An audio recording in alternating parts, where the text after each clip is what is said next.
Exhibit 1. It contains video evidence that was introduced in the trial.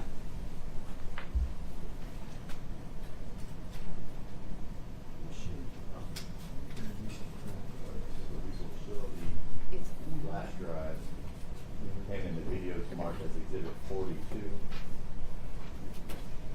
We're going to print out, Your Honor, a list of the videos that's on there real quick. Literally within the next 1 minute. All right. We probably should put that with the exhibit, I think. We can staple it to that envelope. Here's the printed copy. This one you handed to us. This one.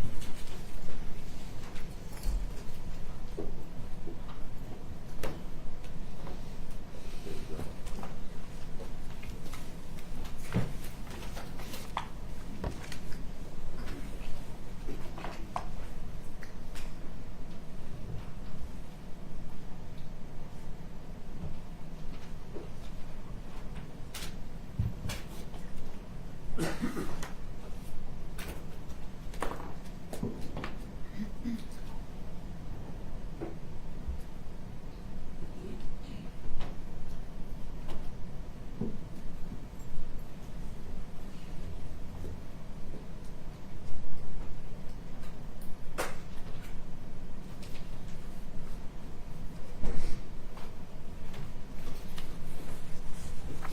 All right, we will now take up the defense motion. We will go ahead and start with Mr. Perry. At this time, I'd like to renew my motion for acquittal. I think that the court has heard the motion that we did at the end of the state's case.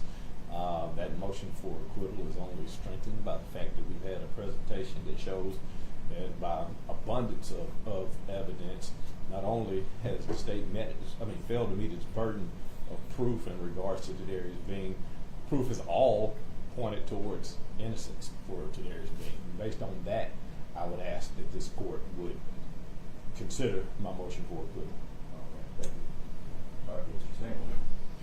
On behalf of Demetrius Haley, we renew the motion for judgment of acquittal pursuant to Rule 29. Incorporate the arguments made at the state of closed proof. Ask the court to take this case from the jury. It's rarely done. The rule is there for a reason. The court has the authority, and this is the appropriate case to do. Your Honor, I would adopt what Mr. Perry and Mr. Stingle just said regarding Rule 29, the rarity of it and the fact that you've now heard extensive proof from the defense, who had no burden of proof of any sort. But when you couple that with the character witnesses, the undisputed, unrefuted, uncontradicted character witnesses, and what the law is in Tennessee regarding the strengthening of presumption of innocence, measured against the standard of can a reasonable juror find beyond a reasonable doubt to a moral certainty that Justice Smith committed any of these crimes, I would say, just as Mr. Stingle said, this is the right case for Rule 29, judgment of acquittal. In order, if nothing else, for purposes of justice, Tennessee law, and at the same time, that's what the 13th juror does. It avoids the idea of a jury getting back there and being misled, confused, compromised verdicts, something that is not reliable. Your Honor has been here for this entire trial, and it's heard all the proof, and I would ask that you grant Justice Smith's motion for acquittal. State's response. Your Honor, for the same reasons as before, we believe we have jury questions. I understand the defense has arguments and things, but we have jury questions properly for the jury, and we believe it should go to the jury on all counts. Listening to the motions that have been presented by the defense in this matter and incorporating the reasoning that the court had previously gave, the court does acknowledge that the state has, or the defense has presented proof and as far as their theories, but the court does not believe that the proof that's been presented negates the proof that has previously been presented. So looking at the evidence that has been presented thus far, in this case the court believes that there is sufficient proof with regard to Mr. Tadarius Bean, Demetrius Haley, and Justin Smith to allow the jury to take this matter for their consideration, having looked at the evidence in the light most favorable to the state as required by law. So the court will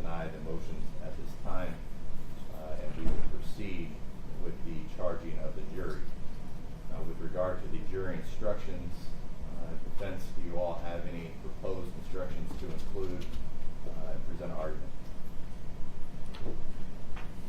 Your Honor, I submitted an instruction regarding flight, and I stand on the submission that has been made. I had the language catered.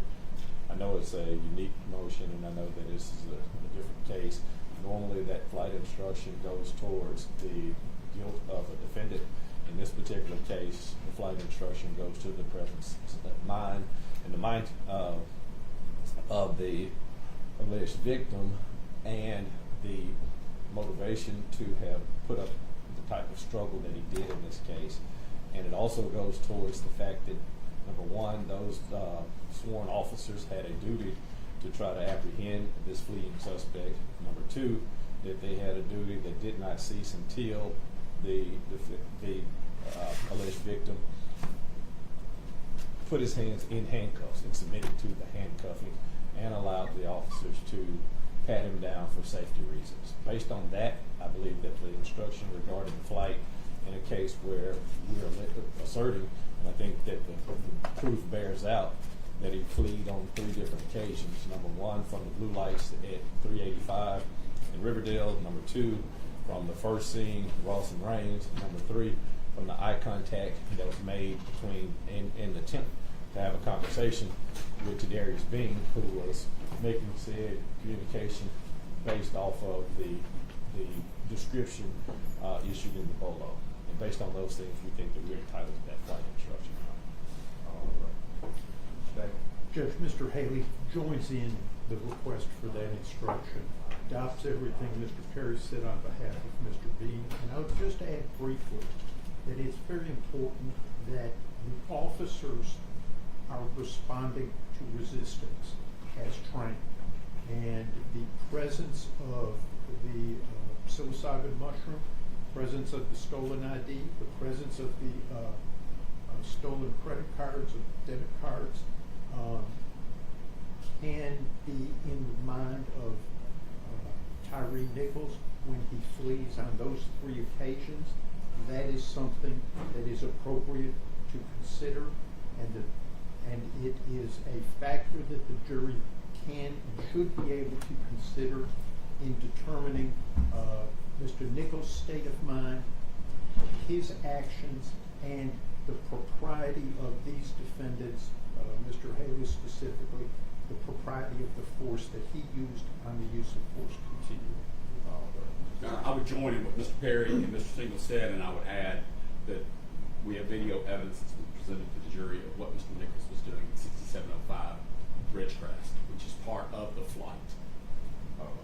State, you don't have a response. For the same reasons that we stated before, we'd ask Your Honor to deny it. And again, this is not a request that the defense be allowed to argue the things that were stated. This is a request for the flight instruction. And the flight instruction is very specific and refers to inferences to be made against a defendant and is inappropriate in this case. So listening to the arguments with regard to the inclusion of a flight instruction, the court agrees with the state as far as the court does not and will not deny the defense from their making an argument with regard to what they believe the state of mind was, what the actions required of the officers that night. But with regard to the flight instruction, which is included in the Tennessee Pattern Jury Instruction 42.18, that specific instruction, which reads, the flight of a person accused of a crime other than evading arrest is a circumstance which, when considered with all the facts of the case, may justify an inference of guilt. Flight is the voluntary withdrawal of oneself for the purpose of evading arrest or prosecution for the crime charged. Whether the evidence presented proves beyond a reasonable doubt the defendant fled is a question for your determination. It goes on to say that if flight is proved, the fact of flight alone does not allow you to find that the defendant is guilty of a crime alleged. However, since flight by a defendant may be caused by a consciousness of guilt, you may consider the fact of flight, if flight is so proven, together with all the other evidence, when you decide the guilt or innocence of the defendant. This instruction specifically is in regard to the defendant and the actions of the defendant and the inference of guilt based off of the potential flight, and so the court will deny the request of a flight instruction and allow that to be argued by the defense. Any additional instruction? Your Honor, on behalf of Demetrius Haley, I have filed the written proposed defense theory. I will, as soon as I get a chance, put it in case caption and respectfully submit it and file that for the record. But what I had submitted by email has been filed with the court. I would ask that it be included as Demetrius Haley's theory and contention. The state has a theory and contention. It's the indictment. It's been read, and it will be in the jury room. This is Demetrius Haley contests the indictment, has introduced evidence, and this submitted instruction is his theory and contention. I believe that the Tennessee Court of Criminal Appeals in State v. Cozart, citing State v. Phipps, which have been furnished, they say that the defendant is entitled to have every issue of fact raised by the evidence and material to his defense submitted through proper instructions to the jury, as well as, upon request, an instruction which outlines the defense theory of his case. While it is not, and it is that authority that I suggest that this is appropriate, while it is not binding authority, in Phipps, the Tennessee Court of Criminal Appeals went to other jurisdictions to look for persuasive authority because there was what they considered a dearth of Tennessee case law on. In that case, that was the diminished capacity case that I submitted. So I'm submitting also the Sixth Circuit case, United States v. Garner, cited on the instruction. And the language in it, the Sixth Circuit says, it is our opinion that the trial judge should have presented the defendant, Lorene Brown's, theory of the case in his instructions to the jury. In a criminal case, it is reversible error for a trial judge to refuse to present adequately a defendant's theory of defense. The trial judge was not required to adopt the language suggested by a defendant in the court's instructions. However, when a theory of defense finds some support in the evidence and in the law, a defendant is entitled to have some mention of that theory in the instructions, even when the supporting evidence is weak or of doubtful credibility.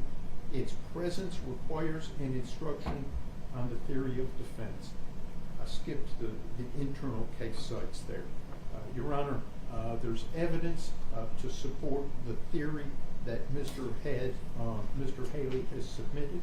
What has been submitted is not argumentative. It is simply a statement of facts in evidence that tend to negate the state's theory of the indictment.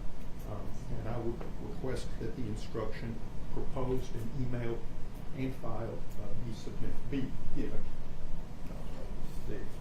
The theory of defense spoken about in Phipps and in the other cases are instructions on the law. So if the defense is some type of self-defense, then the judge has to instruct the law on self-defense.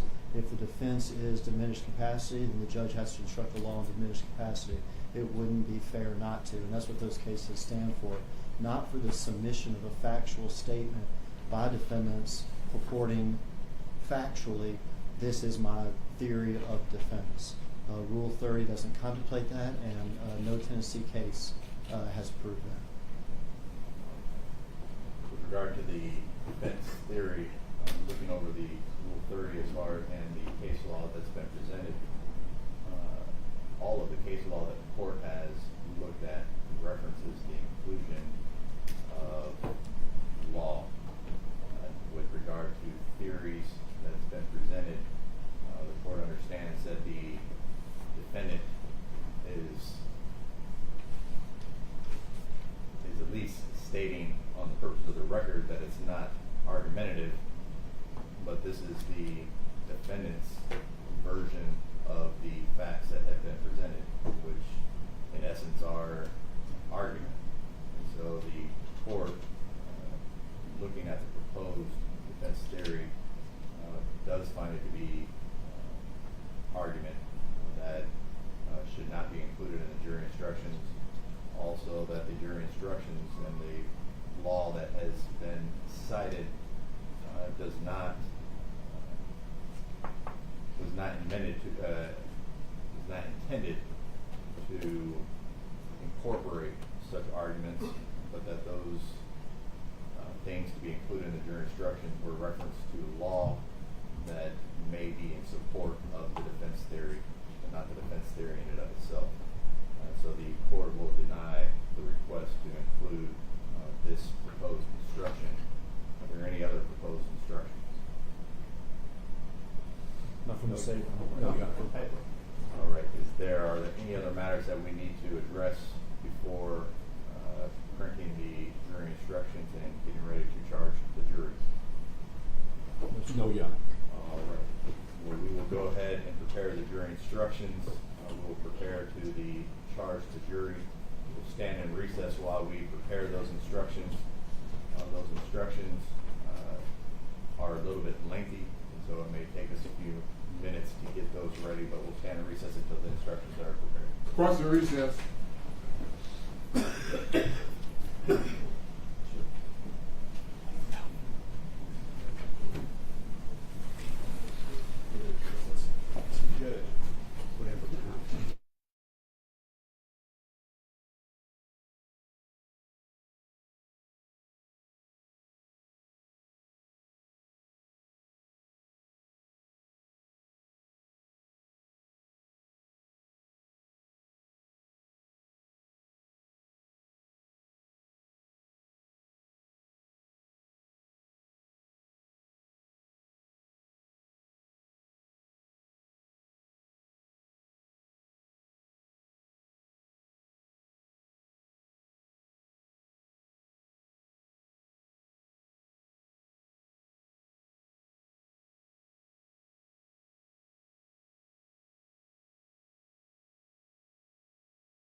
concluded the presentation of proof in this matter, we have now come to the portion where the court is going to give you the law.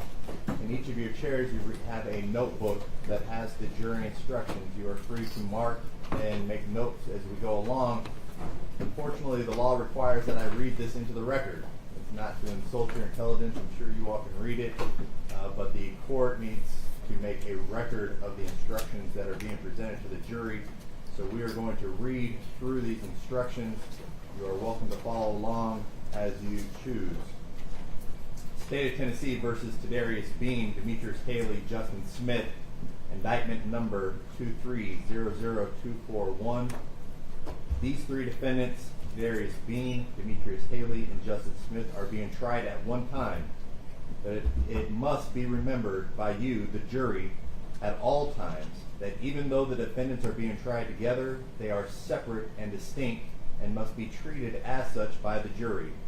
When the word defendant is used in these instructions, it applies equally to Tadarius Bean, Demetrius Haley, and Justin Smith, unless otherwise stated.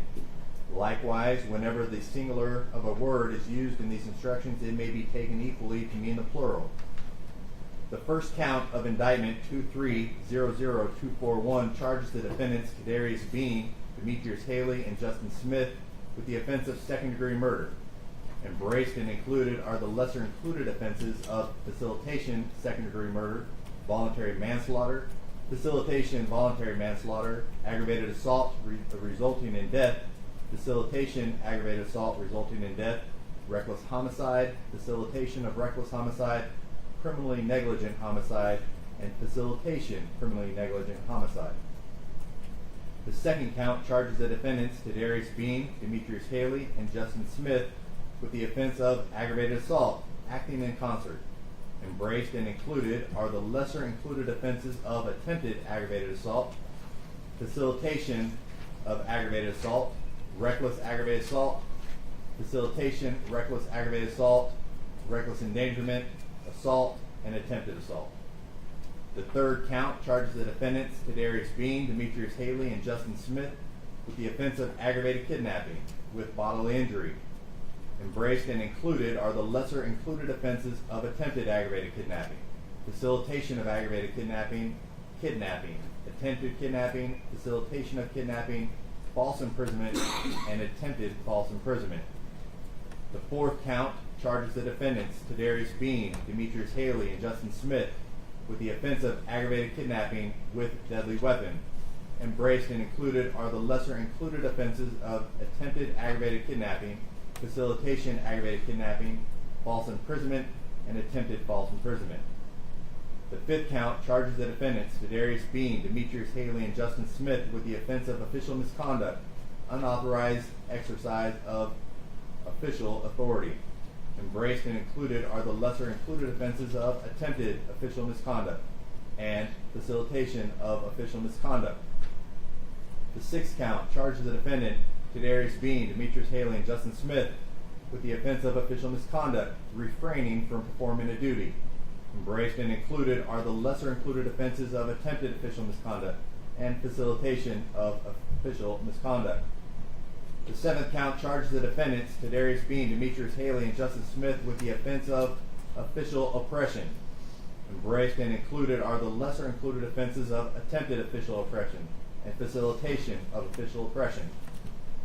The law makes it the duty of the court to give in charge to the jury the law relative to the case on trial, and under the law given them by the court, render their verdict with absolute impartiality. The jury are the sole judges of the facts and of the law as it applies to the facts in the case. In making up your verdict, you are to consider the law in connection with the facts, but the court is the proper source from which you are to get the law. In other words, you are the judges of the law as well as the facts under the direction of the court. The jury in no case should have any sympathy or prejudice or allow anything but the law and the evidence to have any influence upon them in determining their verdict. They should render their verdict with absolute fairness and impartiality as they think the truth and justice dictate. Every fact and circumstance in the case you may consider in arriving at your verdict. The indictment in this case is the formal written accusation charging the defendants with the crime. It is not evidence against the defendants and does not create any inference of guilt. At times during the trial have ruled upon the admissibility of evidence. You must not concern yourself with these rulings. Neither by such rulings, these instructions, nor any other remarks I have made do I mean to indicate any opinion as to the facts or what your verdict should be. Statements, arguments, and remarks of counsel are intended to help you understand the evidence and apply the law, but they are not evidence. If any statements were made that you believe are not supported by the evidence, you should disregard them. The evidence in this case has been completed, and it is my duty now to instruct you on the law. The law applicable to this case is stated in these instructions along with your preliminary instructions, and it is your duty to consider all of them carefully. The order in which these instructions are given do not indicate their relative importance. You should not single out any one or more to the exclusion of another or others, but should consider each one in light of and in harmony with the others.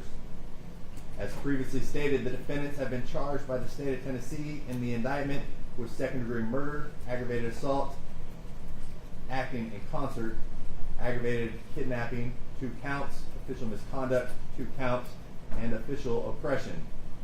These crimes are defined below, beginning with count 1.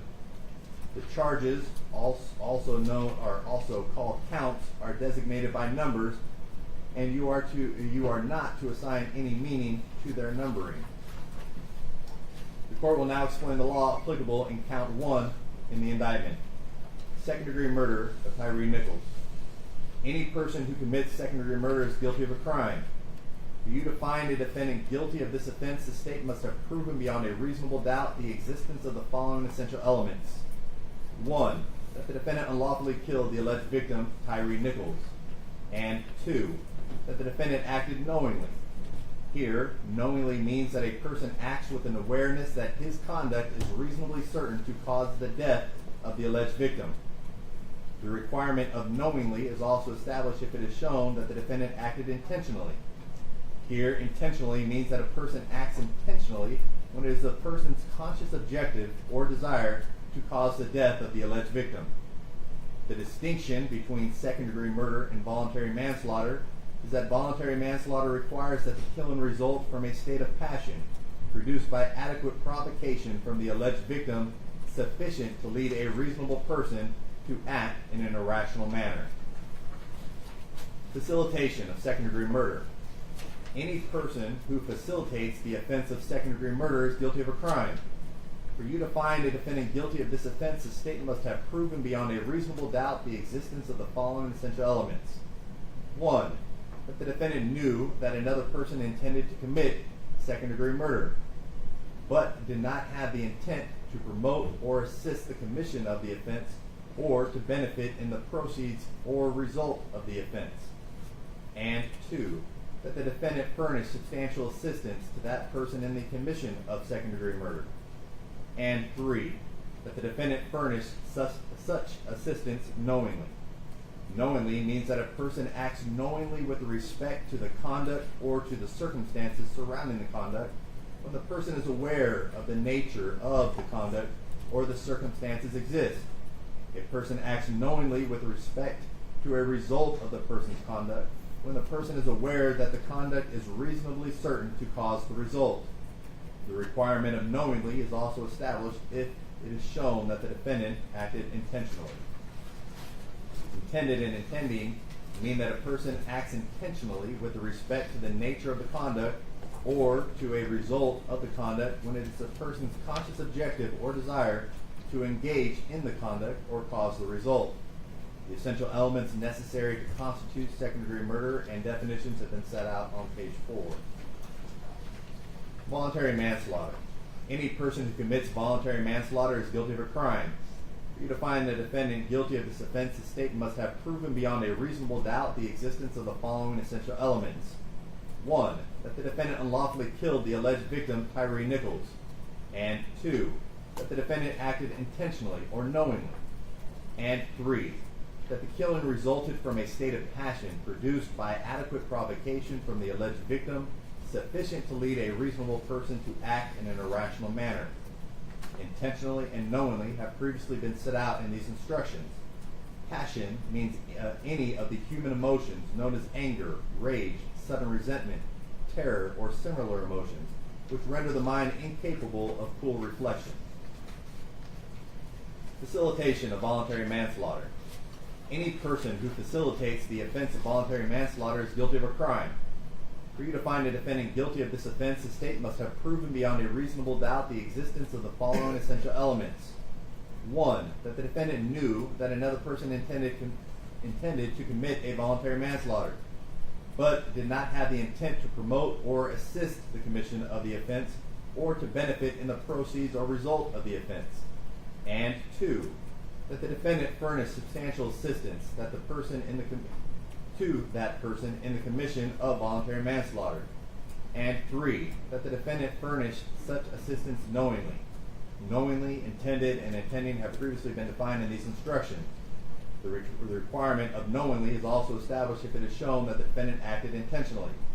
The essential elements necessary to constitute voluntary manslaughter and the definitions have been set out on page 7. Aggravated assault, act resulting in death. Any person who commits the offense of aggravated assault resulting in death is guilty of a crime. For you to find a defendant guilty of this offense, the state must have proven beyond a reasonable doubt the existence of the following essential elements. 1. That the defendant intentionally or knowingly caused bodily injury from Tyre Nichols. And 2. That the act resulted in the death of another. Bodily injury includes cut, abrasion, bruise, burn, or disfigurement, and physical pain or temporary illness or impairment of function of a bodily member, organ, or mental faculty. Knowingly and intentionally have previously been defined in these instructions. The requirement of knowingly is also established if it is shown that the defendant acted intentionally. Facilitation of aggravated assault resulting in death. Any person who facilitates the offense of aggravated assault resulting in death is guilty of a crime. For you to find a defendant guilty of this offense, the state must have proven beyond a reasonable doubt the existence of the following essential elements. 1. That the defendant knew that another person intended to commit an aggravated assault resulting in death, but did not have the intent to promote or assist the commission of the offense or benefit from the proceeds or results of the offense. And 2. That the defendant furnished substantial assistance to that person in commission of the aggravated assault resulting in death. And 3. That the defendant furnished such assistance knowingly. Here, knowingly, intended, and intending have previously been defined in these instructions. The requirement of knowingly is also established if it is shown that the defendant acted intentionally. The essential elements necessary to constitute aggravated assault resulting in death and definitions have been set out on page 9. Reckless homicide. Any person who commits the offense of reckless homicide is guilty of a crime. For you to find a defendant guilty of this offense, the state must have proven beyond a reasonable doubt the existence of the following essential elements. 1. That the defendant killed the alleged victim, Tyre Nichols. And 2. That the defendant acted recklessly. Recklessly means that a person acts recklessly with respect to circumstances surrounding the conduct or the result of the conduct when the person is aware of but consciously disregards a substantial and unjustifiable risk that the alleged victim will be killed. The risk must be of such a nature and degree that its disregard constitutes a gross deviation from the standard of care that an ordinary person would exercise under all the circumstances as viewed from the accused person's standpoint. The requirement of recklessly is also established if it is shown that the defendant acted intentionally or knowingly. Here, intentionally and knowingly have previously been defined in these instructions. Facilitation of reckless homicide. Any person who facilitates the offense of reckless homicide is guilty of a crime. For you to find a defendant guilty of this offense, the state must have proven beyond a reasonable doubt the existence of the following essential elements. 1. That the defendant knew that another person intended to commit a reckless homicide but did not have the intent to promote or assist the commission of the offense or to benefit in the proceeds or result of the offense. And 2. That the defendant furnished substantial assistance to that person in the commission of reckless homicide. And 3. that the defendant furnish such assistance knowingly.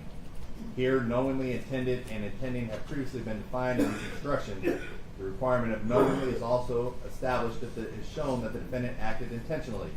The essential elements necessary to constitute reckless homicide and definitions have been set out on page 11. Criminally negligent homicide. Any person who commits criminally negligent homicide is guilty of a crime. For you to find a defendant guilty of this offense, the state must have proven beyond a reasonable doubt the existence of the following essential elements. 1. That the defendant's conduct resulted in the death of the alleged victim, Tyre Nichols. And 2. That the defendants acted with criminal negligence. Criminal negligence means that a person acts with criminal negligence when the person ought to be aware of a substantial and unjustifiable risk that the alleged victim will be killed. The risk must be of such a nature and degree that the failure to perceive it constitutes a gross deviation from the standard of care that an ordinary person would exercise under all the circumstances as viewed from the accused person's standpoint. The requirement of criminal negligence is also established if it is shown that the defendant acted intentionally, knowingly, or recklessly. Intentionally, knowing, and recklessly have previously been defined in these instructions. If you find, beyond a reasonable doubt, that a defendant was criminally negligent, you must also find that the death of the alleged victim was the proximate result of the defendant's criminal negligence. The defendant's action need not be the sole or immediate cause of death. If you find that the direct cause of death was an act of the victim, before you can convict the defendant, you must also find beyond a reasonable doubt the act of the victim causing the death was a natural and probable result of the defendant's criminal negligence. Facilitation of the criminally negligent homicide. Any person who facilitates the offense of criminally negligent homicide is guilty of a crime. For you to find a defendant guilty of this offense, the state must have proven beyond a reasonable doubt the existence of the following essential elements. 1. That the defendant knew that another person intended to commit a criminally negligent homicide, but did not have the intent to promote or assist the commission of the offense or benefit in the proceeds or result of the offense. And 2. That the defendant furnished substantial assistance to that person in the commission of criminally negligent homicide. And 3. That the defendant furnished such assistance knowingly. Here, knowingly, intended, intending have previously been defined in these instructions. The requirement of knowingly is also established if the defendant acted intentionally. The essential elements necessary to constitute criminally negligent homicide and definitions have been set out on page 13. The court will now explain the law applicable to count 2 in the indictment. Aggravated assault, acting in concert. Any person who commits the offense of aggravated assault, acting in concert, is guilty of a crime. For you to find a defendant guilty of this offense, the state must have proven beyond a reasonable doubt the existence of the following essential elements. 1. That the defendant intentionally or knowingly caused bodily injury to Tyre Nichols. And 2. That the act resulted in serious bodily injury to Tyre Nichols. And 3. That the defendant committed the offense while acting in concert with 2 or more other persons. Acting in concert means such conduct that would make one criminally responsible for committing or facilitating the offense. Serious bodily injury means bodily injury that involves a substantial risk of death, protracted unconsciousness, extreme physical pain, protracted or obvious disfigurement, or protracted loss or substantial impairment of a function of a bodily member, organ, or mental faculty. Bodily injury, intentionally and knowingly, have previously been set out in these instructions. Criminal attempt, aggravated assault, acting in concert. Any person who attempts to commit aggravated assault, acting in concert, is guilty of a crime. For you to find a person guilty of criminal attempt, the state must have proven beyond a reasonable doubt the existence of the following essential elements. 1. That the defendant intended to commit the specific offense of aggravated assault, acting in concert. And 2. That the defendant did some act intending to cause an essential element of the offense to occur, and at the time believed the act would cause the element to occur without further action on the defendant's part. Intended and intending mean that a person acts intentionally with respect to the nature of the conduct or to a result of the conduct when it's the person's conscious objective or desire to engage in the conduct or cause the result. The essential elements necessary to constitute aggravated assault acting in concert and definitions have been set out on page 15. Facilitation of aggravated assault acting in concert of Tyre Nichols. Any person who facilitates the offense of aggravated assault acting in concert is guilty of a crime. For you to find a defendant guilty of this offense, the state must have proven beyond a reasonable doubt the existence of the following essential elements. 1. That the defendant knew that another person intended to commit an aggravated assault acting in concert, but did not have the intent to promote or assist the commission of the offense or to benefit in the proceeds or result of the offense. And 2. The defendant furnished substantial assistance to that person in the commission of aggravated assault acting in concert. And 3. That the defendant furnished such assistance knowingly. Here, knowingly, intended, and intending have previously been defined in these instructions. The requirements of knowingly is also established if it is shown that the defendant acted intentionally. The essential elements necessary to constitute aggravated assault acting in concert and definitions have been set out on page 15. Reckless aggravated assault. Any person who commits the offense of reckless aggravated assault is guilty of a crime. For you to find a defendant guilty of this offense, the state must have proven beyond a reasonable doubt the existence of the following essential elements. 1. That the defendant recklessly caused bodily injury to Tyre Nichols. And 2. That the act resulted in serious bodily injury to Tyre Nichols. And 3. That the defendant committed the offense while acting in concert with 2 or more other persons.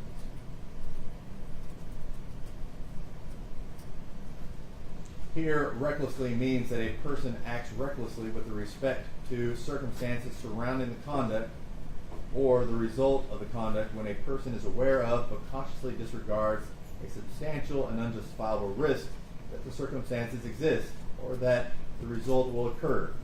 The risk must be of such a nature and degree that its disregard constitutes a gross deviation from the standard of care that an ordinary person would exercise under all circumstances as viewed from the accused person's standpoint. The requirement of reckless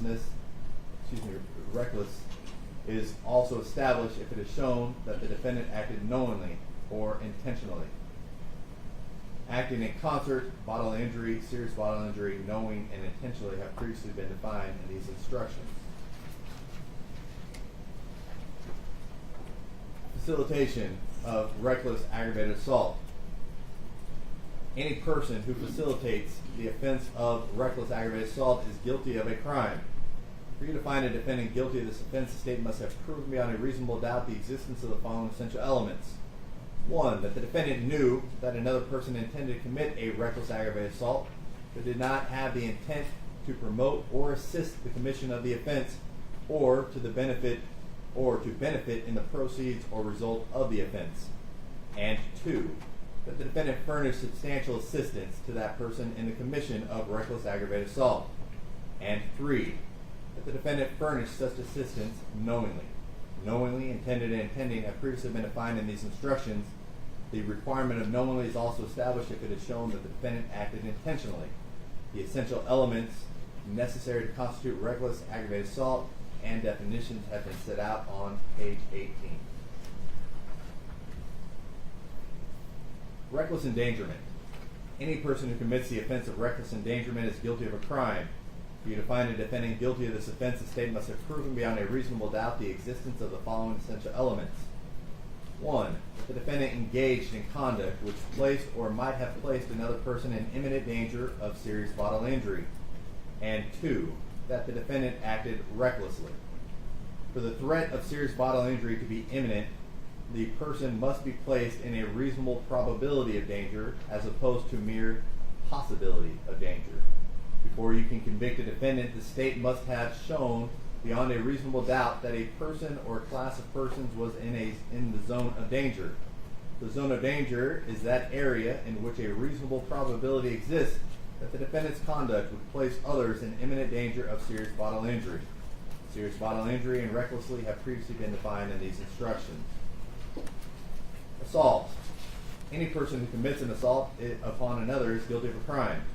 For you to find a defendant guilty of this offense, the state must have proven beyond a reasonable doubt the existence of the following essential elements. 1. That the defendant caused bodily injury to Tyre Nichols. And 2. That the defendant acted either intentionally, knowingly, or recklessly. Bodily injury, intentionally, knowingly, and recklessly have previously been defined in these instructions. Attempt to commit assault. Any person who attempts to commit assault is guilty of a crime.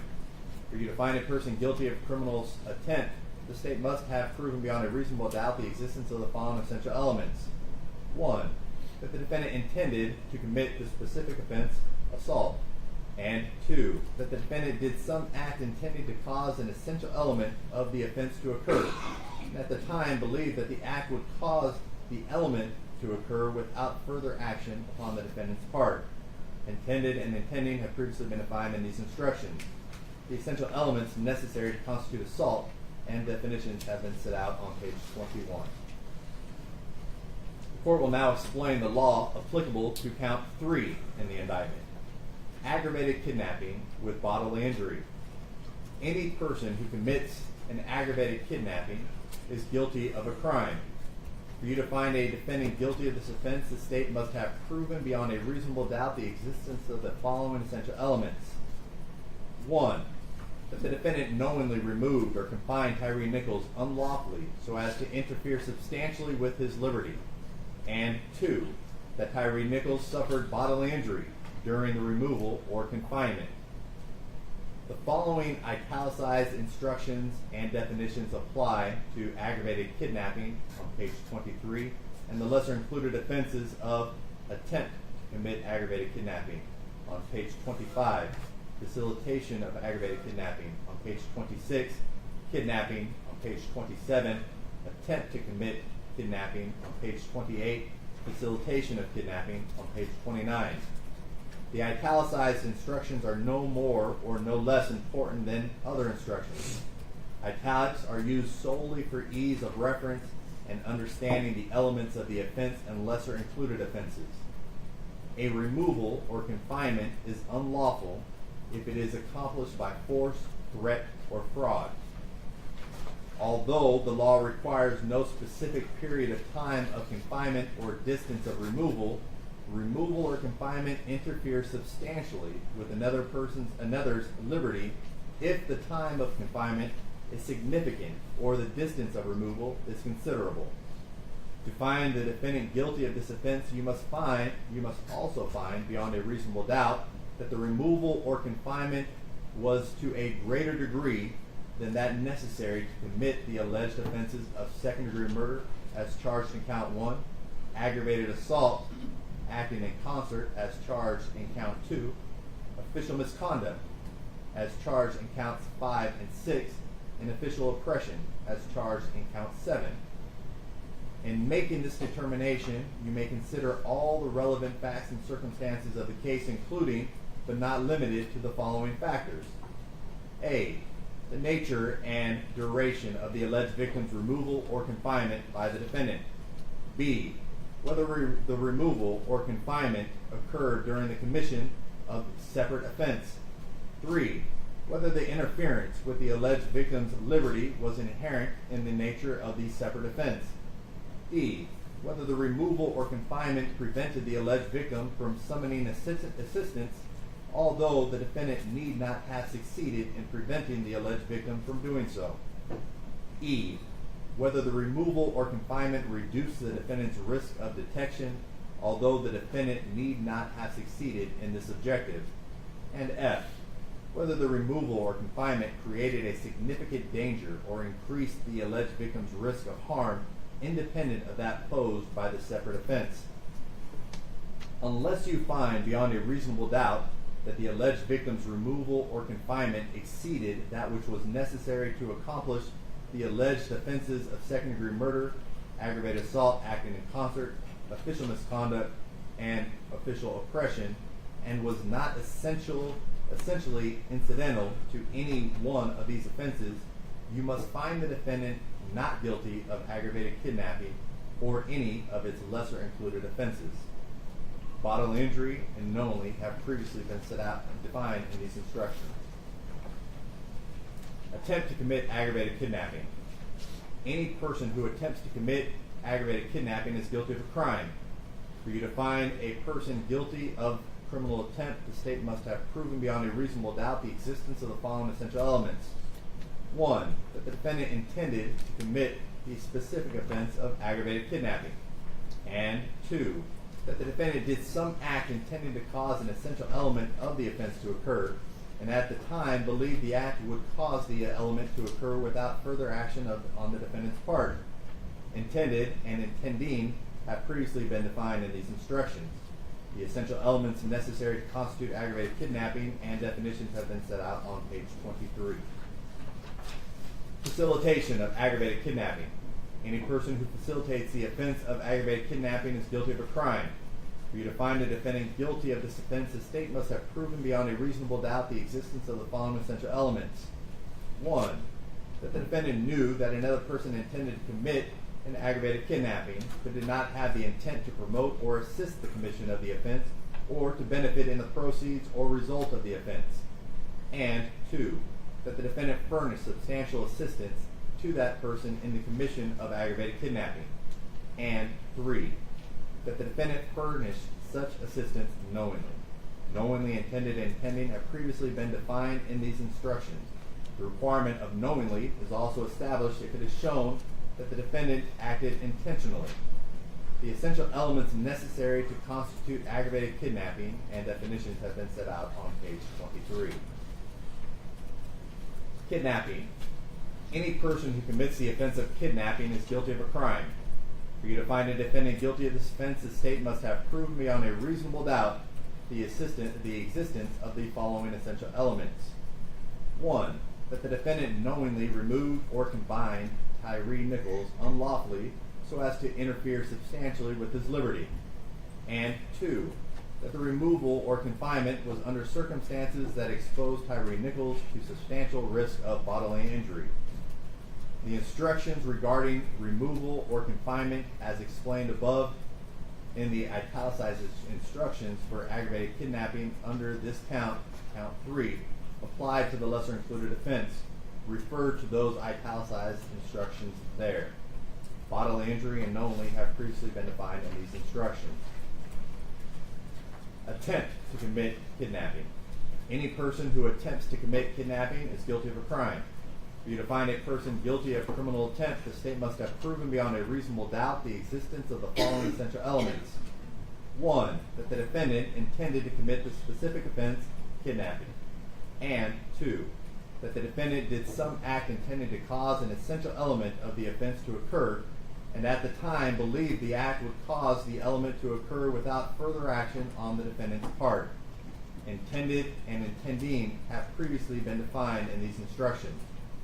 The essential elements necessary to constitute kidnapping and definitions have been set out on page 27. Facilitation of kidnapping. Any person who facilitates the offense of kidnapping is guilty of a crime. For you to find a defendant guilty of this offense, the state must have proven beyond a reasonable doubt the existence of the following essential elements. 1. That the defendant knew that another person intended to commit a kidnapping, but did not have the intent to promote or assist in the commission of the offense or benefit in the proceeds or result of the offense. And 2. That the defendant furnished substantial assistance to that person in the commission of kidnapping. And 3. That the defendant furnished such assistance knowingly. Knowingly, intended, and intending previously been defined in these instructions. Requirement of knowingly is also established if it is shown that the defendant acted intentionally. The essential elements necessary to constitute kidnapping and definitions have been set out on page 27. False imprisonment of Tyre Nichols.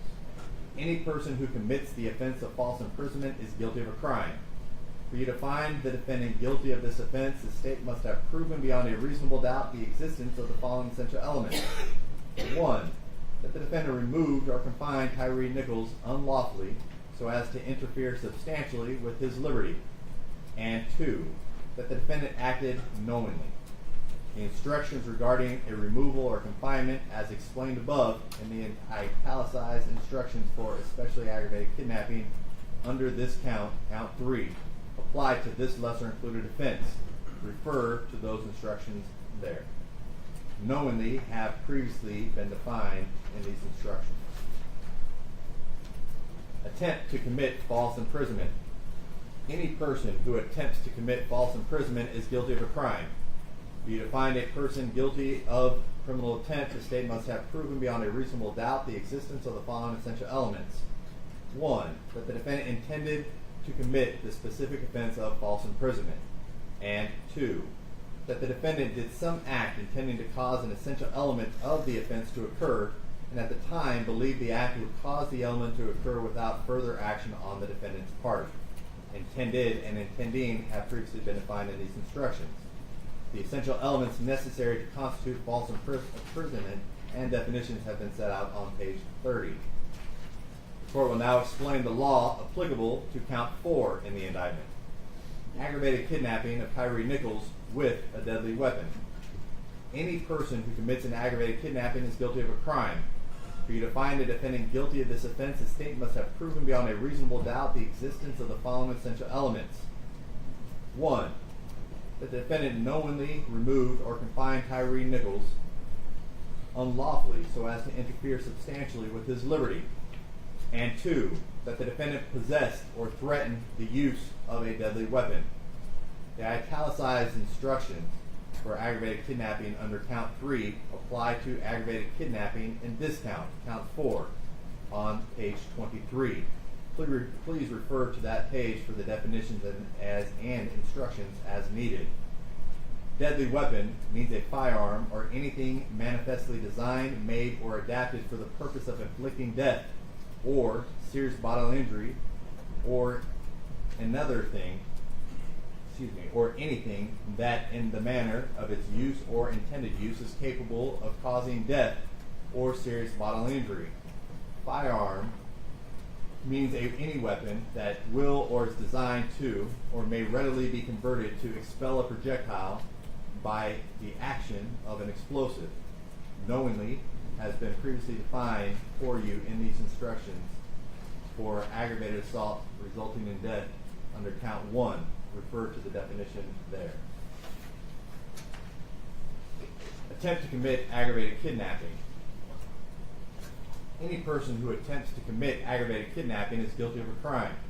For you to find a person guilty of criminal attempt, the state must have proven beyond a reasonable doubt the existence of the following essential elements.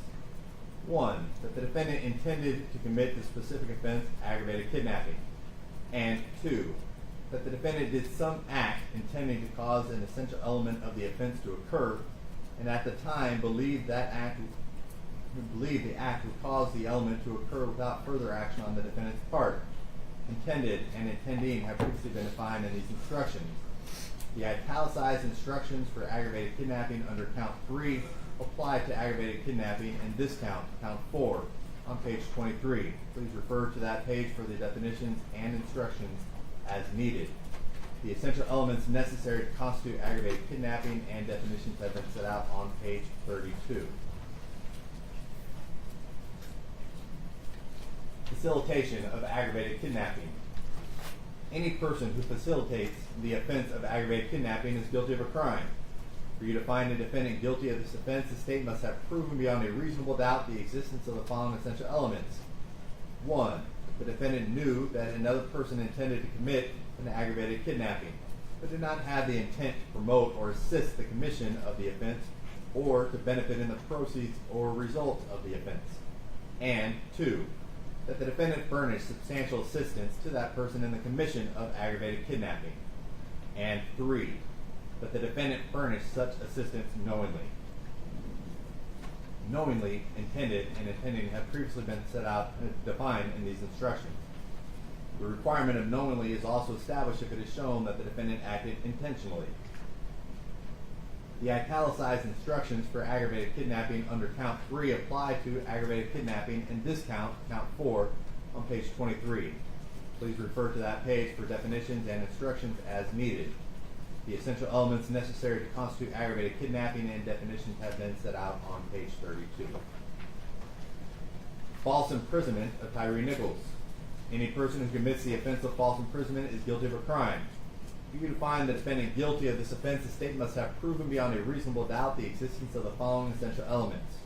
1. That the defendant removed or confined Tyre Nichols unlawfully so as to interfere substantially with his liberty. And 2. That the defendant acted knowingly. The instructions regarding a removal or confinement as explained above in the italicized instructions for especially aggravated kidnapping under this count 3, on page 23 apply to this lesser included offense. Refer to those instructions there. Knowingly has previously been defined in these instructions. Any person or attempt to commit false imprisonment. Any person who attempts to commit false imprisonment is guilty of a crime. For you to find a person guilty of criminal attempt, the state must have proven beyond a reasonable doubt the existence of the following essential elements. That is, should be number 1. 1. That the defendant intended to commit the specific offense of false imprisonment. And 2. That the defendant did some act intending to cause the essential elements of the offense to occur, and at the time believed the act would cause the element to occur without further action on the defendant's part. Intended and intending have previously been defined in these instructions. The essential elements necessary to constitute false imprisonment and definitions have been set out on page 35. The court will now explain the law applicable to count 5 in the indictment. Official misconduct, unauthorized exercise of official power. Any public servant who commits the offense of official misconduct is guilty of a crime. For you to find a defendant guilty of this offense, the state must have proven beyond a reasonable doubt the existence of the following essential elements. 1. That the defendant acted as a public servant. And 2. That the defendant committed an act relating to the defendant's office or employment that constituted an unauthorized exercise of official power. And 3. That the defendant acted knowingly or intentionally. And 4. That the defendant acted with the intent to obtain a benefit or to harm another. Act and acted means a bodily movement, whether voluntary or involuntary, and includes speech. Intent, intentionally, and knowingly have previously been defined in these instructions. Public servant means a person elected, selected, appointed, employed, or otherwise designated as one of the following, even if the public servant has not yet qualified for office or assumed the duties: an officer, employee, or agent of government. Attempt to commit official misconduct. Any person who attempts to commit official misconduct is guilty of a crime. For you to find a person guilty of criminal attempt, the state must have proven beyond a reasonable doubt the existence of the following essential elements. 1. That the defendant intended to commit the specific offense of official misconduct. And 2. That the defendant did some act intending to cause an essential element of the offense to occur, and at the time believed the act would cause the element to occur without further action on the defendant's part. Intended and intending have previously been defined in these instructions. The essential elements necessary to constitute official misconduct and definitions have been set out on page 37. Facilitation of official misconduct. Any person who facilitates the offense of official misconduct is guilty of a crime. For you to find a defendant guilty of this offense, this state must have proven beyond a reasonable doubt the existence of the following essential elements. 1. That the defendant knew that another person intended to commit an official misconduct, but did not have the intent to promote or assist the commission of the offense or to benefit in the proceeds or result of the offense. And 2. That the defendant furnished substantial assistance to that person in the commission of official misconduct. And 3. That the defendant furnished such assistance knowingly. Knowingly, intended, and intending have previously been defined in these instructions. The requirement of knowingly is also established if it is shown that the defendant acted intentionally. The essential elements necessary to constitute official misconduct and definitions have been set out on page 37. The court will now explain the law applicable to count 6 in the indictment. official misconduct, refraining from performing a duty.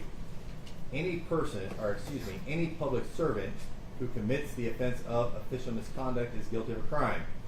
For you to find a defendant guilty of this offense, the state must have proven beyond a reasonable doubt the existence of the following essential elements.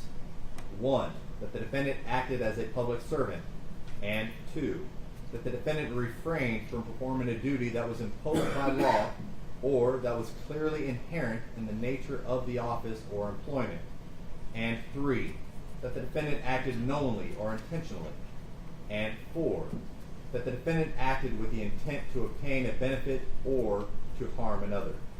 Acted knowingly and intentionally have previously been defined in these instructions.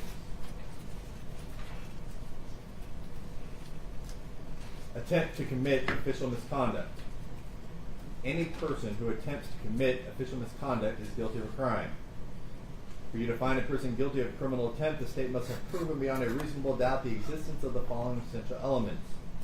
1, that the defendant intended to commit the specific offense of official misconduct.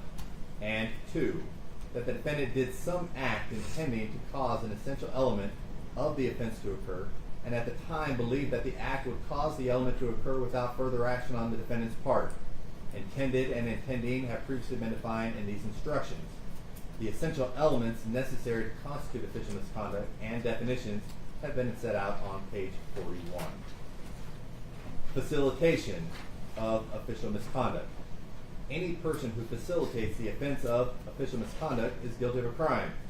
For you to find a defendant guilty of this offense, the state must have proven beyond a reasonable doubt the existence of the following essential elements. 1, that the defendant knew that another person intended to commit official misconduct, but did not have the intent to promote or assist the commission of the offense or to benefit in the proceeds or result of the offense. And 2, that the defendant furnished substantial assistance to that person in the commission of official misconduct. And 3, that the defendant furnished such assistance knowingly. Here, knowingly, intended, and intending have previously been defined in these instructions. The requirement of knowingly is also established if it is shown that the defendant acted intentionally. The essential elements necessary to constitute official misconduct and definitions have been set out on page 41. The court will now explain the law applicable to count 7 in the indictment: official oppression. Any public servant who commits the offense of official oppression is guilty of a crime. For you to find a defendant guilty of this offense, the state must have proven beyond a reasonable doubt the existence of the following essential elements.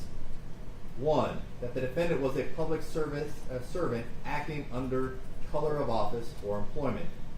And 2, that the defendant intentionally subjected another to mistreatment or to arrest, detention, stop, frisk, halt, search, seizure, or dispossession that the defendant knew was unlawful. Intent, intentionally and knowingly, and public servant have previously been defined in these instructions. A public servant acts under color of office or employment if the servant acts or purports to act in an official capacity or takes advantage of such actual or purported capacity. Attempt to commit official oppression. Any person who attempts to commit official oppression is guilty of a crime. For you to find a person guilty of criminal attempt, the state must have proven beyond a reasonable doubt the existence of the following essential elements. 1, that the defendant intended to commit the specific offense of official oppression. And 2, that the defendant did some act intending to cause an essential element of the offense to occur, and at the time believed the act would cause the element to occur without further action on the defendant's part. Intended and intending have previously been defined in these instructions. The essential elements necessary to constitute official oppression and definitions have been set out on page 44. Facilitation of official oppression. Any person who facilitates the offense of official oppression is guilty of a crime. For you to find a defendant guilty of this offense, the state must have proven beyond a reasonable doubt the existence of the following essential elements. 1, that the defendant knew that another person intended to commit an official oppression, but did not have the intent to promote or assist the commission of the offense or to benefit in the proceeds or result of the offense. And 2, that the defendant furnish substantial assistance to that person in the commission of official oppression. And 3, that the defendant furnish such assistance knowingly. Knowingly, intended, and intending have previously been defined in these instructions. The requirement of knowingly is also established if it is shown that the defendant acted intentionally. The essential elements necessary to constitute official oppression and definitions have been set out on page 44.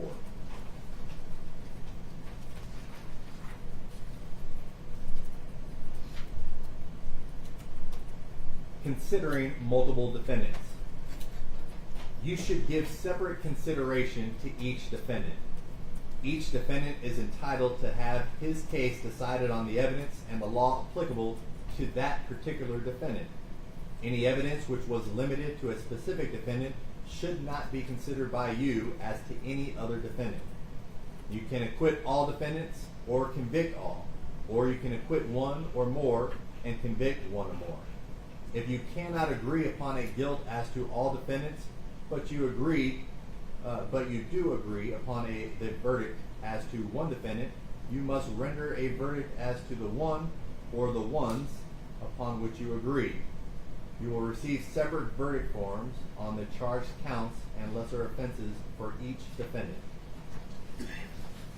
Identity. One of the issues in this case is the identification of the defendant as the person who committed the crime. So the state has the burden of proving identity beyond a reasonable doubt. Identification testimony is an expression of belief or impression by the witness, and its value may depend upon your consideration of several factors. Some of the factors which you may consider are: 1, the witness's capacity and opportunity to observe the offender. This includes, among other things, the length of time available for observation, the distance from which the witness observed, the lighting, and whether the person who committed the crime was a prior acquaintance of the witness. 2, the degree of certainty expressed by the witness regarding the identification and circumstances under which it was made, including whether it's the product of the witness's own recollection.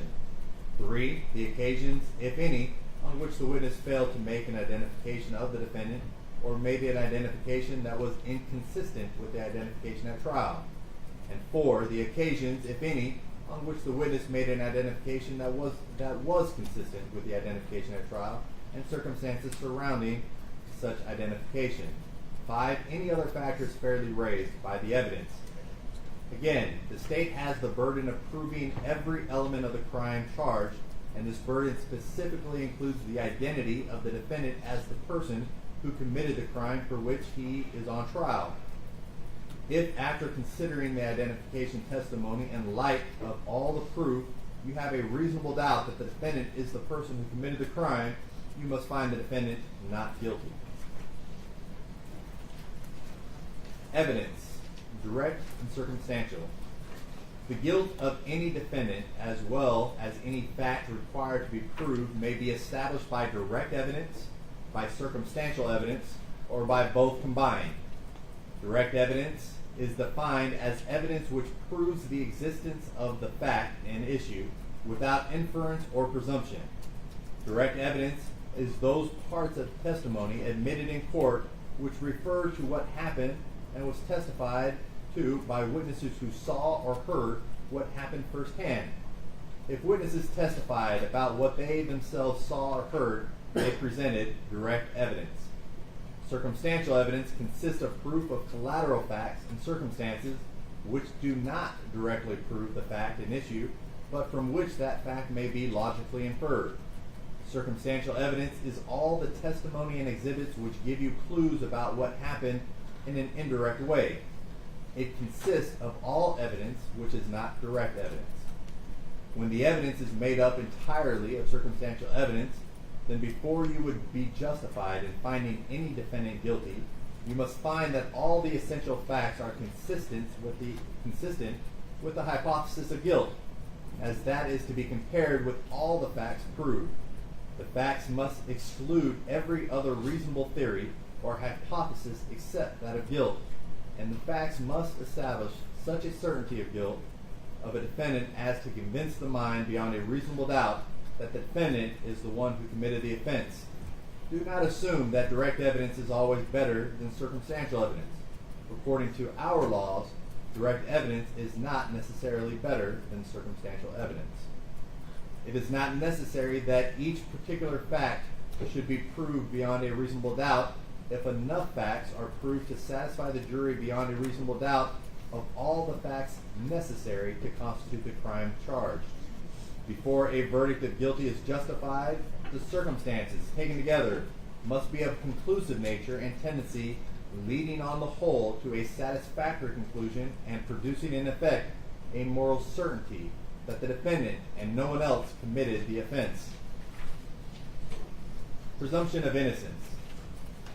You enter upon this investigation with the presumption that each of the defendants are not guilty of any crime, and this presumption stands as a witness for them unless it is rebutted and overturned by competent and credible proof. It is, therefore, incumbent upon the state, before you can convict any defendant, to establish to your satisfaction, beyond a reasonable doubt, that the crime charged in this indictment has been committed, that the same was committed within the county of Shelby and the state of Tennessee before the finding of the indictment, and that the defendant or defendants committed the crime in such a manner that would make them guilty under the law here defined and explained to you. Burden of proof. The state has the burden of proving the guilt of the defendant beyond a reasonable doubt, and this burden never shifts, but remains on the state throughout the trial of the case. The defendants are not required to prove their innocence. Reasonable doubt.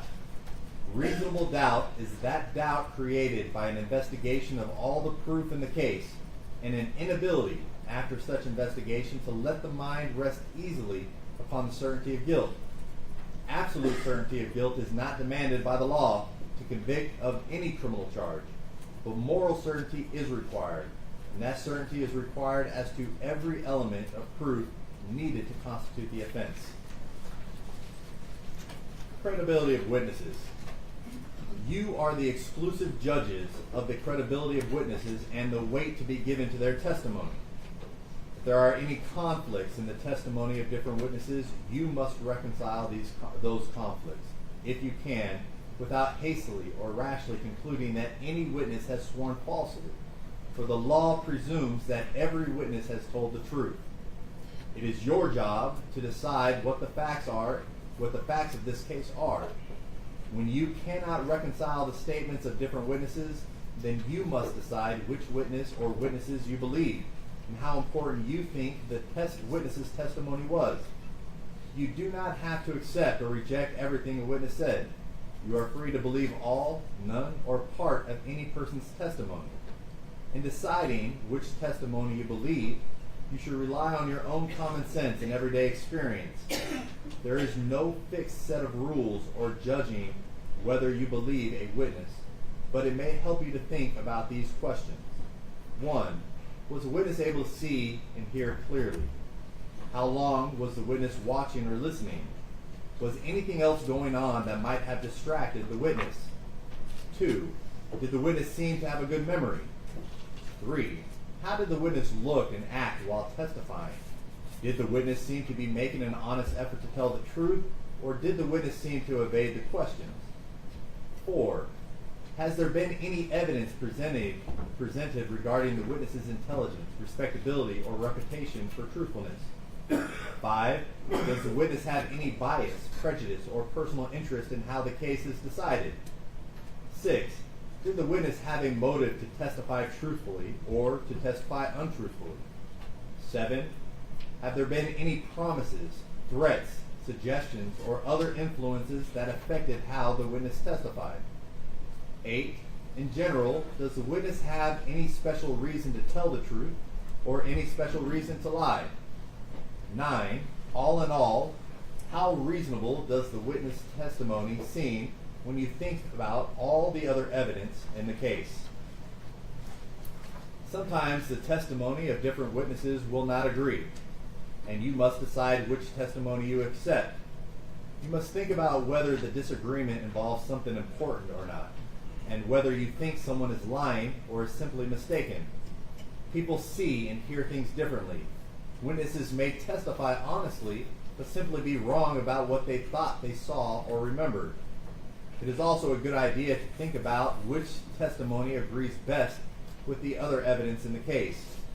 However, you may conclude that a witness has deliberately lied about something that is important or to how you decide the case. If so, you may choose not to accept anything that witness said. On the other hand, if you think the witness lied about some things but told the truth about others, you may simply accept the part you think is true and ignore the rest. Expert witness. During the trial, you heard the expert testimony of TBI agent Derek Miller, who was described to us as an expert in the field of digital forensic examiner. You also heard the expert testimony of Dr. Marco Ross, who was described to us as an expert in the field of forensic pathology. You also heard the expert testimony of Dr. Jane Turner, who was described to us as an expert in the field of forensic pathology. You also heard the expert testimony of Miss Samantha Spencer, who was described to us as an expert in the field of forensic biology through DNA analysis. You also heard the expert testimony of Mr. Jared Zwicky, who was described to us as an expert in the field of defensive tactics, human factors, deadly force, police training, video and digital analysis. You also heard expert testimony of Mr. John Tisdale, who was described to us as an expert in the field of police policy and use of force. You also heard the expert testimony of Mr. Don Cameron, who was described to us as an expert in the field of police training, standards, and use of force. The rules of evidence provide that if scientific, technical, or other specialized knowledge might assist the jury in understanding the evidence or in determining a fact and issue, a witness qualified as an expert by reason of special knowledge or experience may testify and state their opinions concerning such matters and give reasons for their testimonies. Merely because an expert witness has expressed an opinion does not mean, however, that you are bound to accept this opinion. The same as with any other witness, it is up to you to decide whether you believe this testimony and choose to rely upon it. Part of that decision will depend on your judgment whether this witness's training and experience is sufficient for the witness to give the expert opinion that you heard. You must decide whether the witness's opinions were based on sound reasons, judgment, and information. You are to give the testimony of an expert witness such weight and value as you think it deserves, along with all the other evidence in the case. Impeaching a witness. A witness may be impeached by proving that the witness made some material statements out of court which are at variance with the witness's evidence on the witness stand. However, proof of prior inconsistent statements may be considered by you only for the purpose of testing the witness's credibility and not as substantive evidence of the truth of the matter asserted in such statements unless the trial judge has made those statements an exhibit. Further, a witness may be impeached by a careful cross-examination involving the witness in contradictory, unreasonable, and improbable statements. However, immaterial discrepancies or differences in the statements of witnesses do not affect their credibility unless it should plainly appear that some witness has willfully testified falsely. When a witness is thus impeached, the jury has the right to disregard the witness's evidence and treat it as untrue, except where it is corroborated by other credible testimony or by the facts and circumstances proved on the trial. Criminal responsibility for the conduct of another. A defendant is criminally responsible as a party to second-degree murder, aggravated assault, acting in concert, aggravated kidnapping, official misconduct, and official oppression if the offenses were committed by the defendant's own conduct, by the conduct of another for which the defendant is criminally responsible, or by both. Each party to the offense may be charged with the commission of the offense. A defendant is criminally responsible for an offense committed by the conduct of another if, acting with the intent to promote or assist the commission of the offense or to benefit from the proceeds or result of the offense, the defendant solicits, directs, aids, or attempts to aid another person to commit the offense. Here, intent means that the person acts intentionally with respect to the nature of the conduct or to a result of the conduct when it's the person's conscious objective or desire to engage in the conduct or cause the result. A person is criminally responsible for an offense committed by the conduct of another if, having a duty imposed by law or voluntarily undertaken to prevent commission of the offense, and acting with the intent to the benefit in the proceeds or the results of the offense, or promote or assist its commission. A defendant fails to make a reasonable effort to prevent commission of the offense.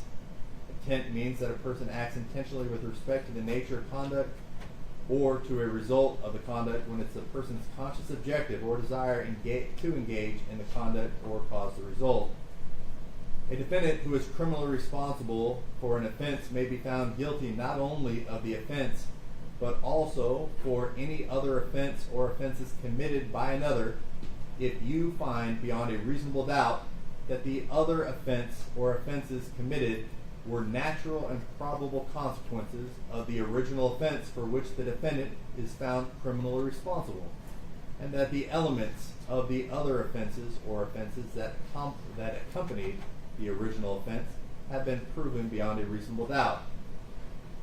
In deciding the criminal responsibility of each defendant, the jury may also take into consideration any evidence offered that a defendant attempted to thwart or withdraw from any of the offenses that followed from the original offense.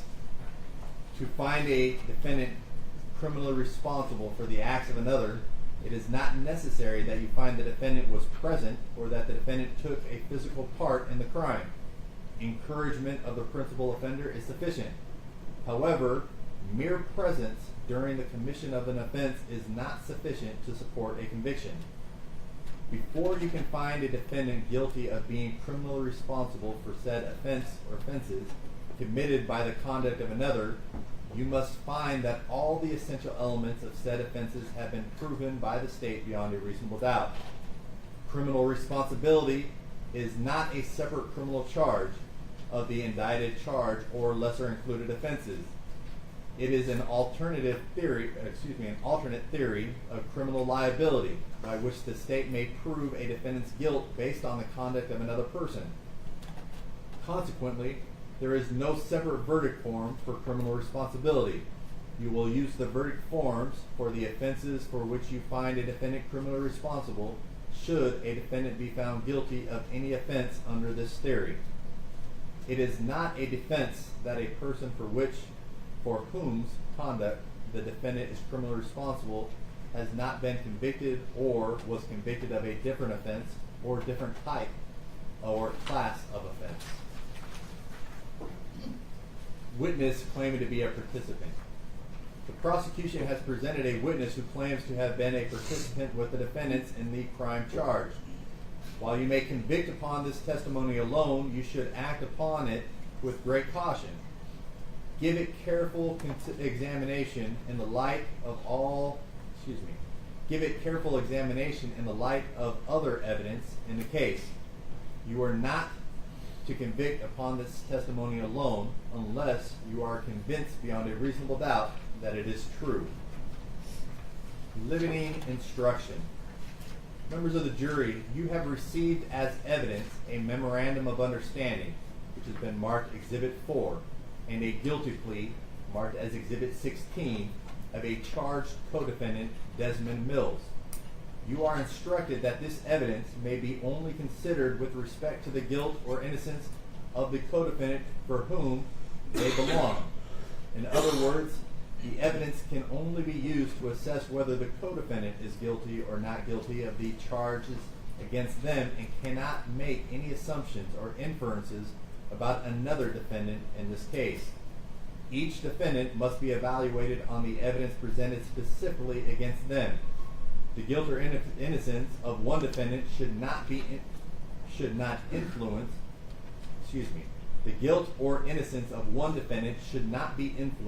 by a co-defendant's statements or any actions or statements attributed to them. You should assess the evidence against each defendant independently. Do not allow a co-defendant's statements to influence your judgment or deliberations regarding another defendant in this case. Evidence of good character. Evidence of good character has been offered on behalf of the defendants Tadarius Bean and Justin Smith.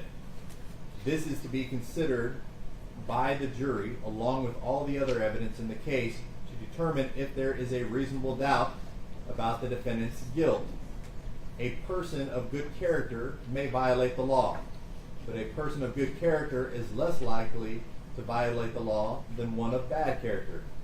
If you find the defendant's character to be good, such may be considered for purpose of strengthening his presumption of innocence. If you find the defendant's character to be good, it may stand as a witness on his behalf, and you should consider it along with all the other evidence in determining whether the defendant is guilty or not guilty.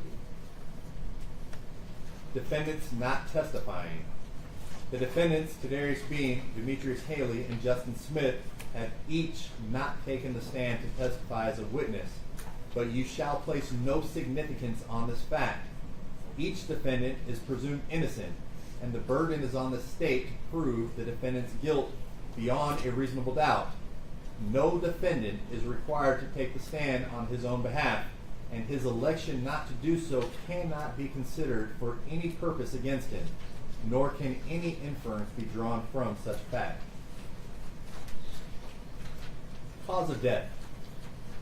Before a defendant can be convicted of any degree of homicide, the state must have proven beyond a reasonable doubt that the death of the deceased was proximately caused by the criminal conduct of the defendant, by the conduct of another for whom the defendant is criminally responsible, or both. The proximate cause of death is that cause which, in a natural and continuous sequence, unbroken by independent intervening cause, produces the death, and without which the death would not have occurred.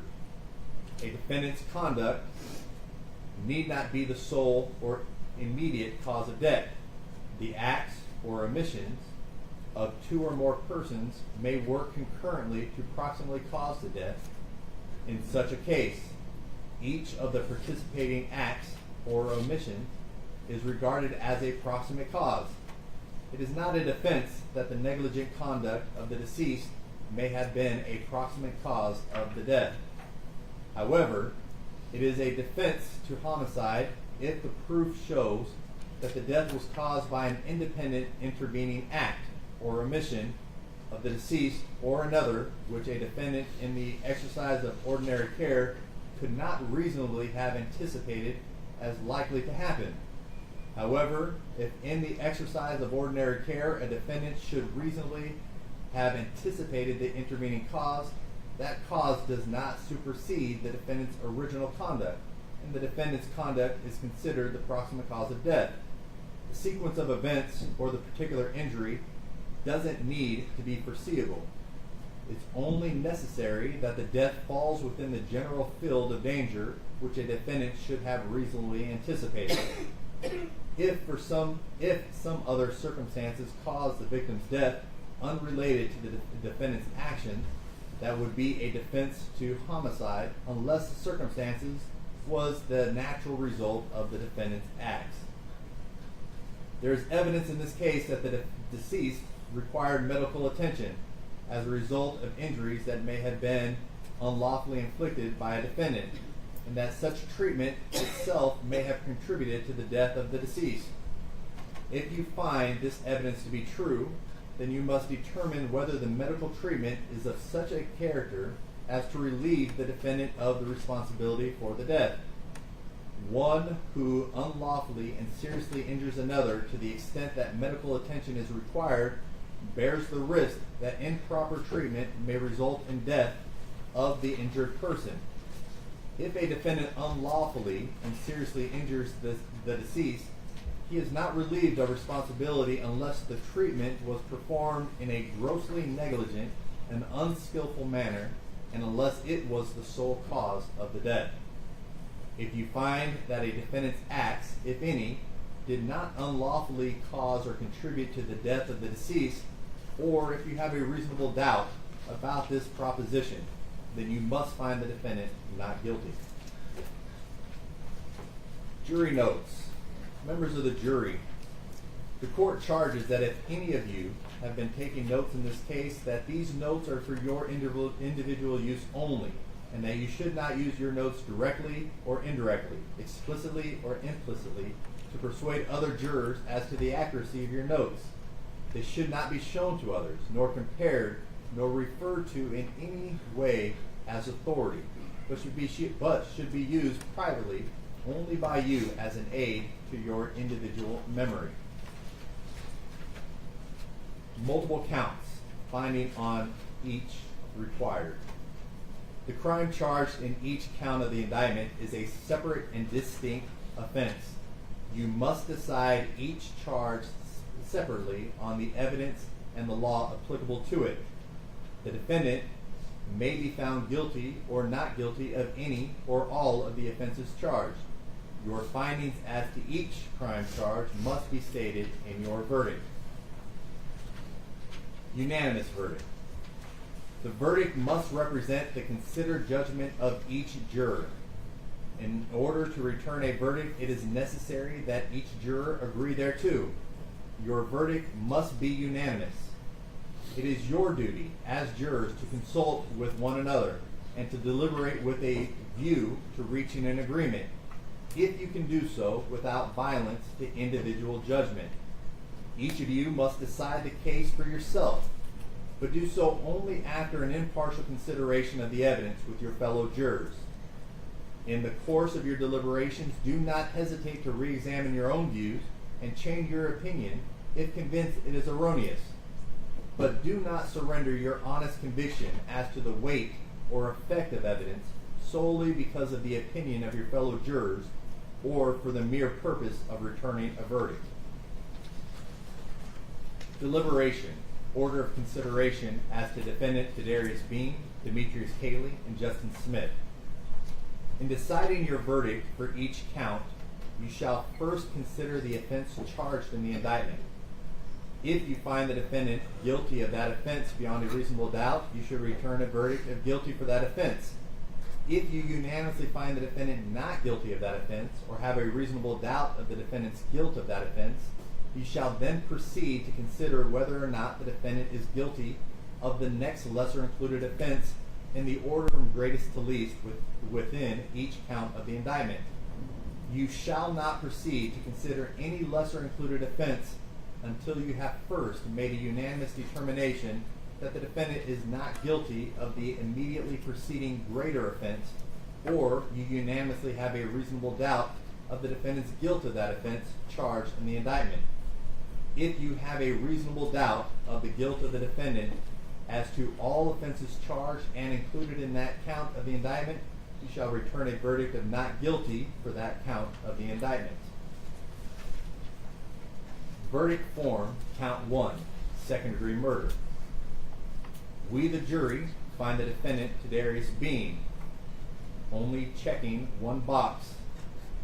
First charge for your consideration, the indicted charge, guilty of second-degree murder. Lesser included offenses in the order of consideration, should the jury find the defendant guilty, would be facilitation of second-degree murder, guilty of manslaughter, guilty of facilitation of voluntary manslaughter, guilty of aggravated assault resulting in death.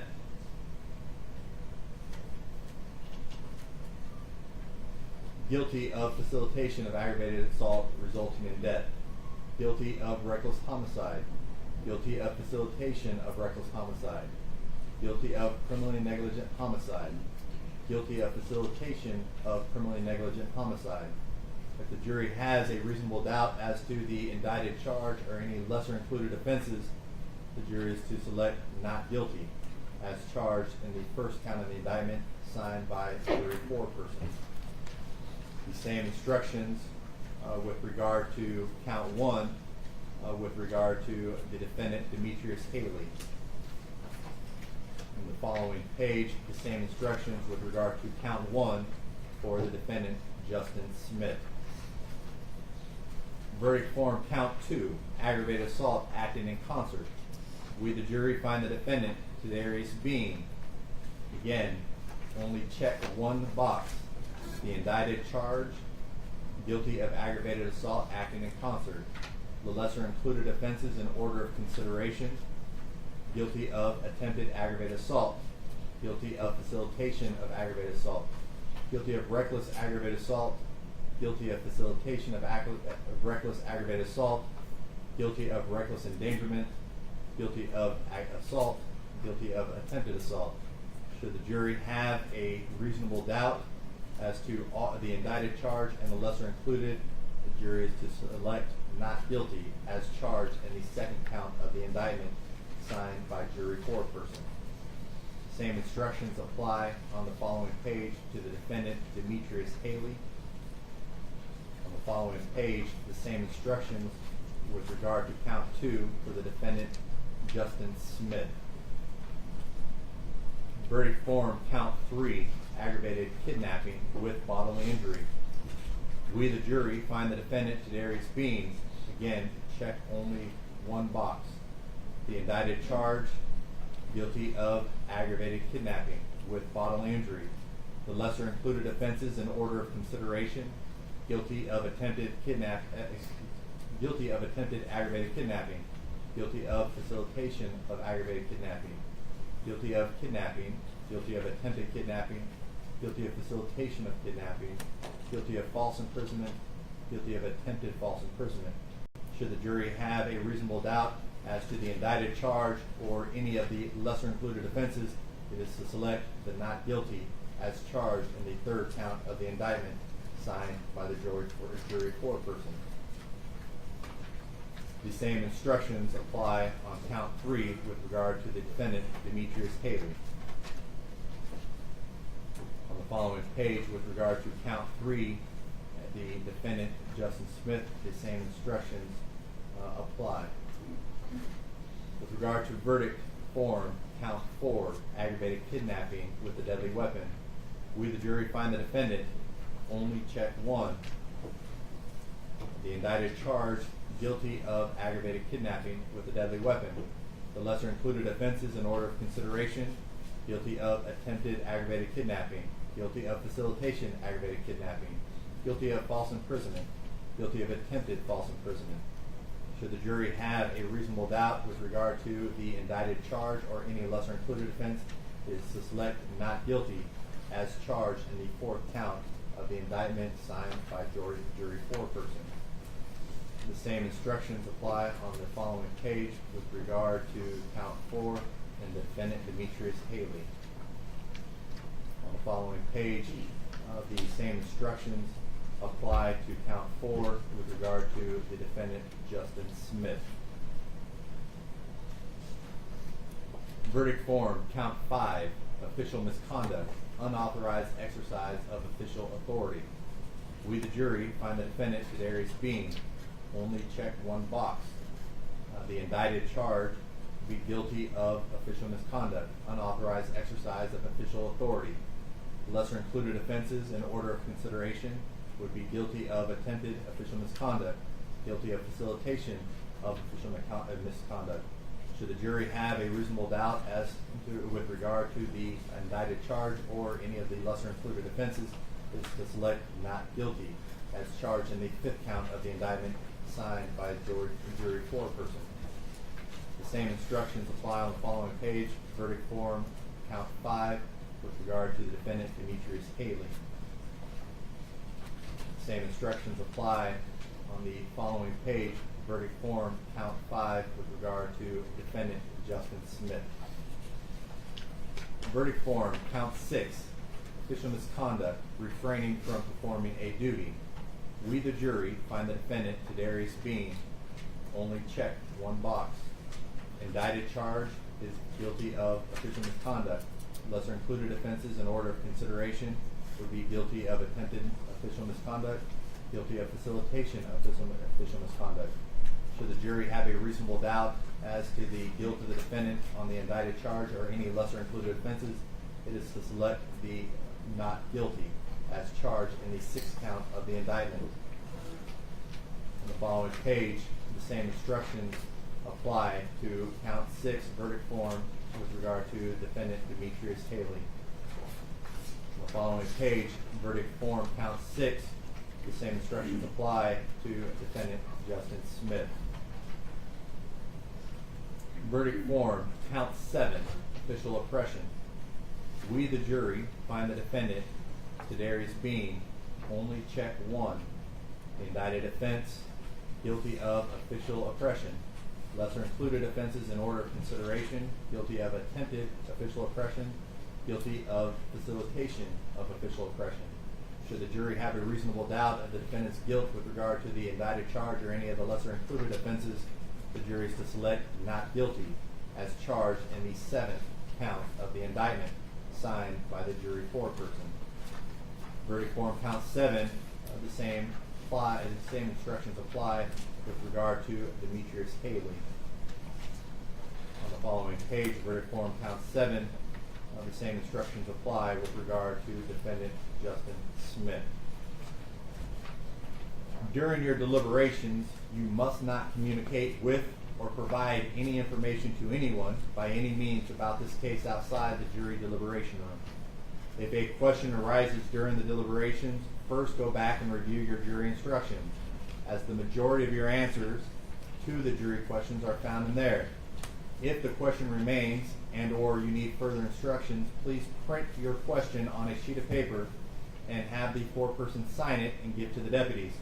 I will read your question and I may call you back into the courtroom to try to help you. But more times than not, the court's answers will be to look back at your jury instructions. Please understand that I may only answer questions about the law and cannot answer questions about the evidence. You will write your verdict clearly as to the indictment on the inside of the jacket as instructed on the previous pages and have one of the names of the sign as the verdict on the verdict as foreperson. Take the case, consider all the facts and circumstances fairly and impartially, and report to the court such verdicts as truth dictates and justice demands. Now, ladies and gentlemen, you have now received the law. You've heard and received all the proof, yet it's still not time for the deliberation. Now, we are going to take just a brief recess to allow you all to step out so we don't have any interruptions while we go through the closing arguments. But please make sure you do not discuss the cases. You can leave your notebooks and those bindings in your chairs. We're just going to take a brief recess. Very much excused for after recess.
seated. All right, ladies and gentlemen, as I explained to you before, you've received all the proof in this case for your consideration. You've received the law. And as we talked about in the very beginning, now there will be the opportunity for the attorneys to submit their final arguments. We will begin with the state, and is the state ready to present their final argument? Yes, Judge Staney.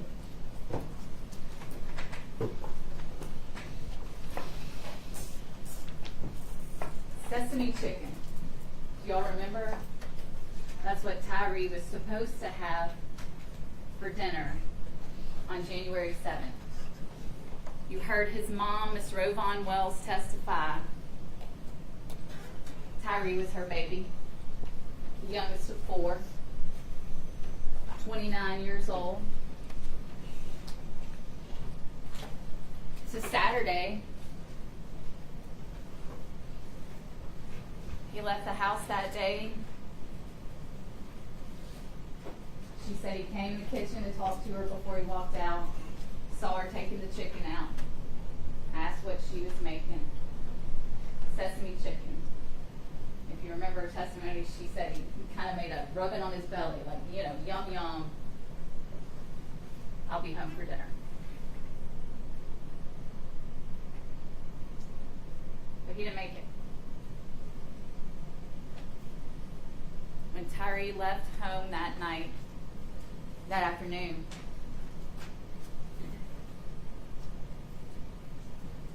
"29 years old, that house on Castlegate," that's what Tyre looked like.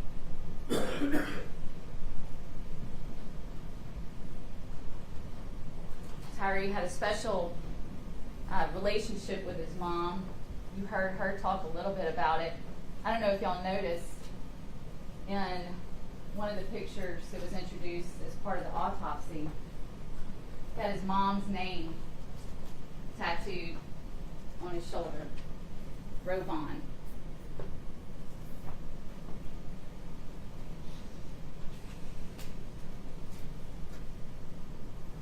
Tyre left that afternoon,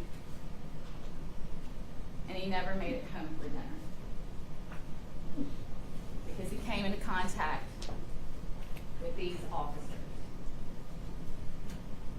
And the next time Ms. Rovon saw her son, he was in the hospital in the wee hours of January 8th, and this is what he looked like.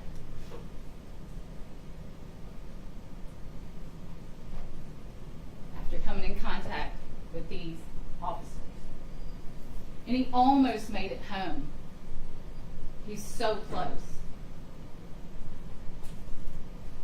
There's a map that's been introduced, and it shows you all the locations that we've talked about. Look how close they are. You heard Ms. Rovon testify that to get to the scene where all this happened, just basically 80 feet from her front door. And at that first stop, that chaotic stop, when there's so much screaming and so much chaos, one of the things you hear Tyre say is that I'm just trying to go home. He's just trying to get home to his mom's house. But he doesn't make it because he comes in contact with these officers.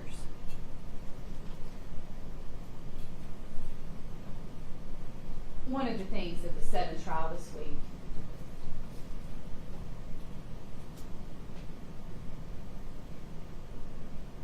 when Officer Mills was testifying. When the defense attorneys asked a question and said, so Tyre was whipping y'all's tail. I don't know if you remember this. Tyre was whipping y'all's tail. Tyre, the smallest person out there, 5 officers. Tyre was whipping y'all's tail. I'm going to show you pictures that were introduced into evidence of each of those officers at the end of that night. Officer Bean.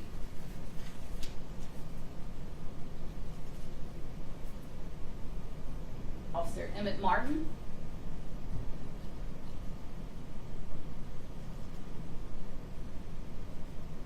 Officer Demetrius Haley.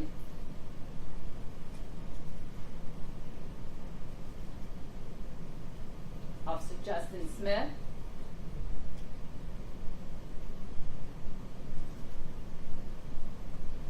Officer Desmond Mills. They were getting their tails whipped. This is them that night, after the fact. Can you see the picture of Tyre again? And about the same time those pictures are taken by TBI, Mr. Rodney Wells, Tyre's stepdad, takes this picture at St. Francis Hospital. So Tyre was whipping their tail? That's what they want you to believe? I know y'all seen a ton of video this week. When you go back to deliberate, you'll have that video. You'll be able to watch any part of it that you want. You'll be able to zoom in. You'll be able to slow it down. And I'm going to show you some video again. I'm going to ask you to listen to things and watch things, but with certain intent, looking for certain things. Okay, you've seen it all, but now we kind of have to put the pieces together. And the first thing I want you to do, and this is different. This is different than we've done all week. I'm going to play a portion of Bean's body-worn camera. And I'm going to just set it up a bit. Y'all seen it. Bean is the officer who's riding with Officer Mills. Officer Mills testified that he sees someone matching the description in the rear view. They kind of do a U-turn, and then you see Officer Bean jump out of the car and start sprinting towards Tyre. And if y'all remember, as Officer Bean gets to Tyre and tackles him to the ground, shortly thereafter, his body-worn camera, which is worn here on the front of the chest, falls off. So we continue to hear the audio, but the camera's facing down, so it goes black. But you can hear the audio. And I want you to watch and listen with me in just a few moments to that clip. What I want you to listen for, and we're going to listen to the portion where everything happens to Tyre. We're going to hear those first two kicks from Officer Martin, where Bean and Smith are holding him down. We're going to hear the punches. And then the final two kicks from Haley and Martin. And I say we're going to hear because even though this body cam is on the ground somewhere over here, we don't really know where, some of those impacts you can hear. You can hear the kick making contact. You can hear some of those punches. And keep in mind, that camera is not on his chest. That camera is over on the ground somewhere. And you can hear it. So I want you to listen for that. But more so, what I want you to listen to is Tyre. Because these are some of the last words we hear Tyre say. And the first thing that you'll hear him do, and you've heard it this week, but I want you to listen, really listen, is yell for his mom. And he's yelling for his mom because he wants his mom, I'm sure, but also, how close is he to home? How close is he to his mom? So listen to that. And then listen to what Tyre sounds like as the video goes on. Moaning, pain, but listen all the way through. And if we can have the lights turned off and we'll play that video.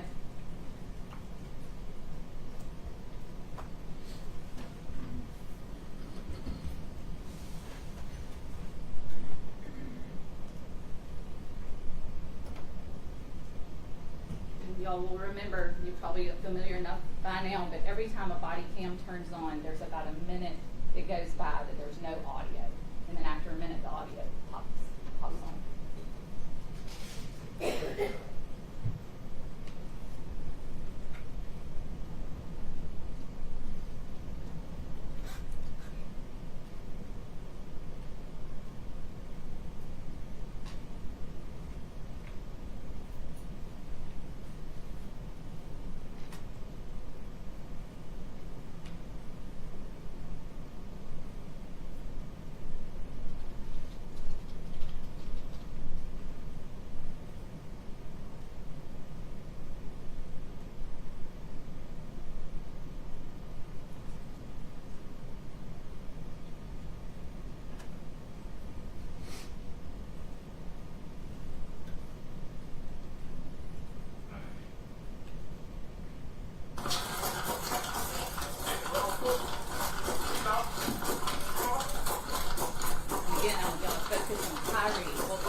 The last words that we hear Tyre say, and he says it 3 times right there, and I don't know if y'all can hear it. I know it's hard. There's other noises in here. He says, "Help me. Help me." 3 times. And you know what happens right after that 3rd time he says, "Help me"? Defendant Haley runs in and kicks him, and then Emmett Martin kicks him again. And those are the last words we hear from Tyre. Help me. And who is supposed to help him? Those guys. They've got a duty to help him. And they don't. No one helps him.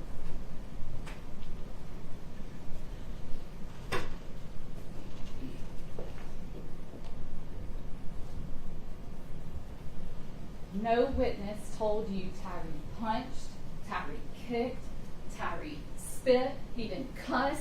He didn't do any of those things. Officer Mills was there. He told you. Officer Hemphill, the guy from the first scene. None of that. Officer Hemphill even described him as polite.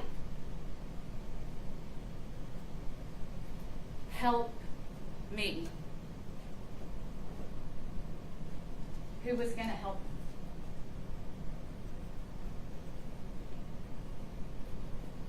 When he's laying on the ground right there, when you hear him say, "Help me,"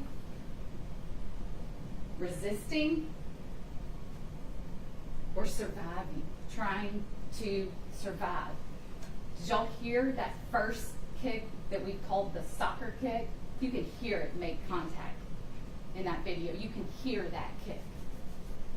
Resisting or surviving.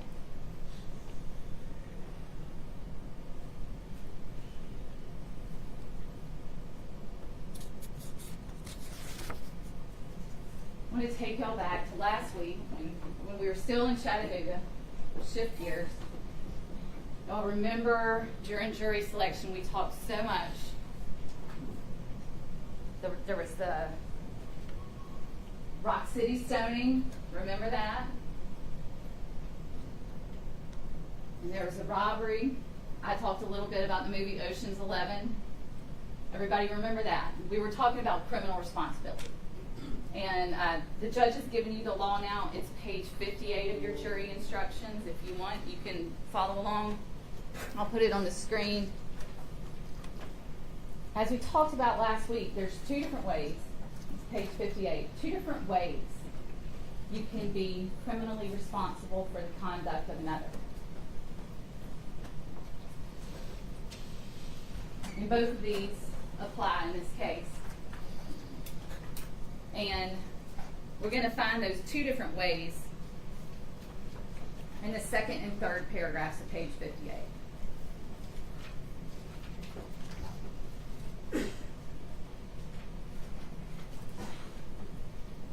So, what criminal responsibility is, and I think y'all got it from the examples, but now we're talking about this case, right? Last week we were talking about examples of bank robberies and the Rock City stoning. Now we're talking about this case. 5 officers out there, 5 officers acting together. The two different ways that you can be criminally responsible for the behavior of another. The first way is in paragraph 2. The defendant is criminally responsible for an offense committed by conduct of another if acting with the intent to promote or assist the commission of the offense or to benefit in the proceeds or results. The defendant, here we go, these are the things: solicits, directs, aids, or attempts to aid another person to commit the offense. And I'm going to focus on directs. I think that'll come up in our proof. You'll hear more about that evidence as I go on. Aids, attempts to aid. Okay? So that's one way you can be criminally responsible. Another one, and a huge one in this case, is found in paragraph 3. The defendant is criminally responsible for an offense committed by the conduct of another if, having a duty imposed by law, and here that's what we're functioning under, imposed by law, to prevent commission of the offense and acting with the intent to benefit in the proceeds or results of the offense or to promote or assist its commission, a defendant fails to make a reasonable effort to prevent commission of the offense. Okay? Aids, attempts to aid, or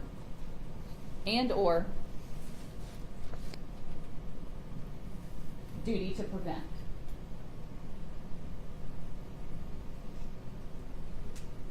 So as you go through, you get back in the jury room, you go through these deliberations, and you're considering the conduct of these individuals, you have to consider it under this umbrella of criminal responsibility. And when you read the jury instructions, and if it says the defendant, it's the defendant or one for whom he is criminally responsible. Okay? I want to point that out before I go further. And the other thing I want to look at quickly is page 4. And that is the instruction the judge just gave you. And this is page 4. If you want to look, we'll put it up on the overhead as well. This is second-degree murder.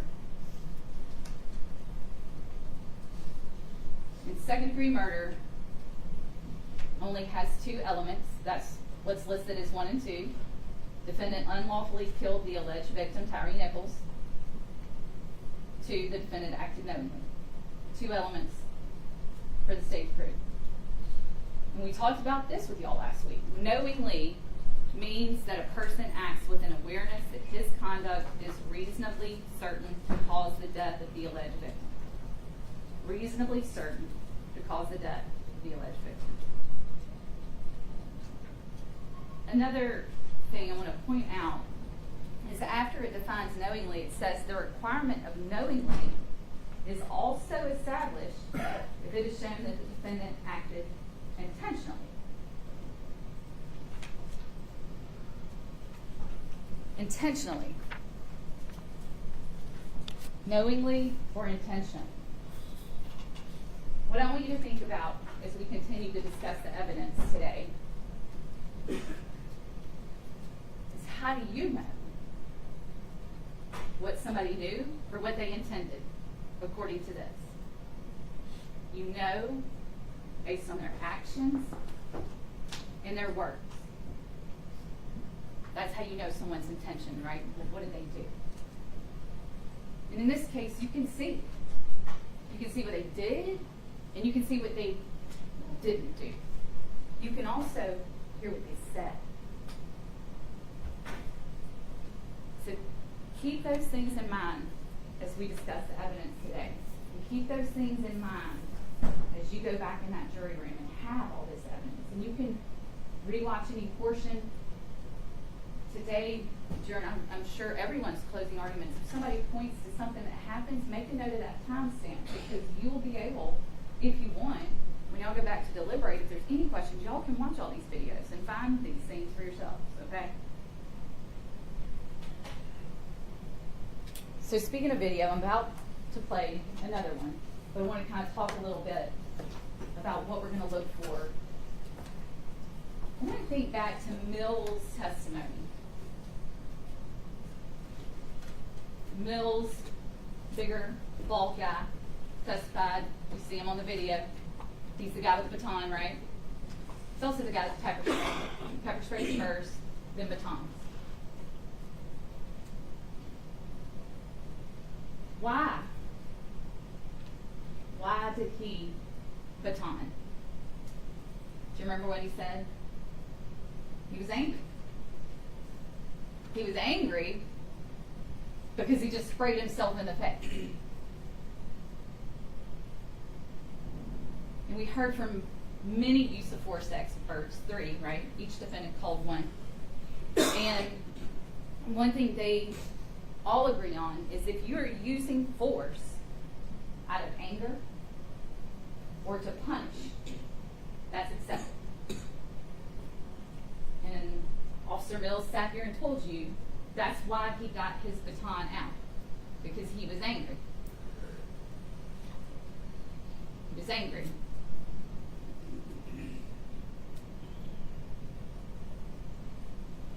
The first video we're going to watch is going to be the pole cam. And that's sort of the eye in the sky, right? The pole cam video. And this is going to be a little zoomed in. I'm going to slow it down a little bit. And the reason I want to do that is so we can focus on the actions of Officers Bean and Smith. Now keep in mind, criminal responsibility. Aid, attempt to aid, duty to prevent. They're aiding. In the beginning of the video, remember how it all sets up. Bean runs in, tackles him, Smith gets there right after, and there's stuff going on the ground in the very beginning. And then the next thing we see is Officer Mills and then Officer Martin. So there's 4 officers in Tyre. And I want you to focus, watching it this time. I told you to see a lot of the same video, but I want you to focus on different things when you watch it. On this time, I want you to focus on Bean and Smith. Okay? Now we all remember Smith is the one who has on tennis shoes, right? And they have a white sole. So it's easy to spot him. And at different times he has on a baseball cap. Bean has on, a sort of a head covering, and you'll see him. So they're the 2, and they're holding Tyre down. And I want you to look at where their faces are, where their hands are, especially when Emmett Martin comes in with that first soccer kick, then with the second.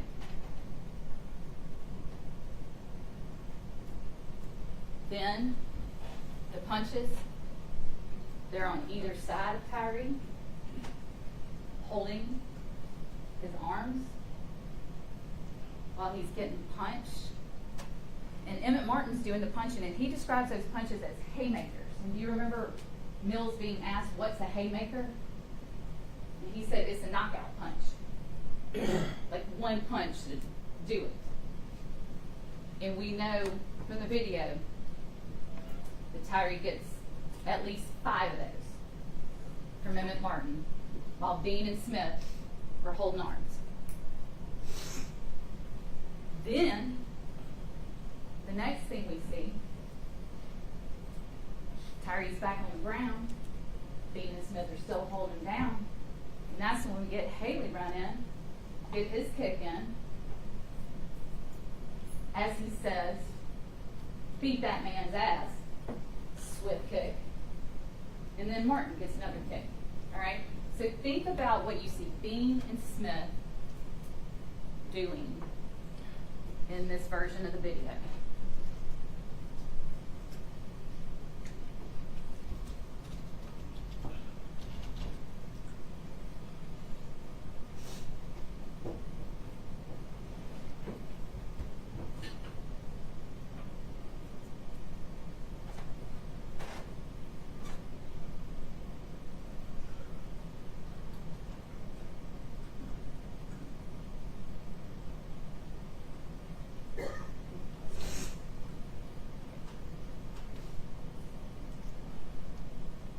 Just to make sure, Emmett Martin's on the front of the screen closest to us. Again, you know who Justin Smith is because he's got the shoes on that are easy to spot. Bean's the other guy right now holding Tyre.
an eye on Bean and Smith and that, where their faces were, what they're looking at, what they're doing.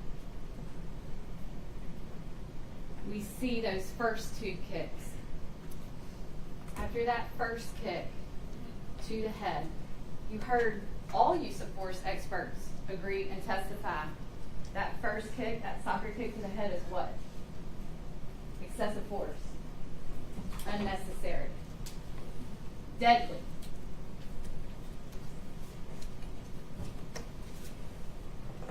And after that first kick, what do we also have triggered? A duty to prevent it. A duty to prevent. Criminal responsibility, duty to prevent.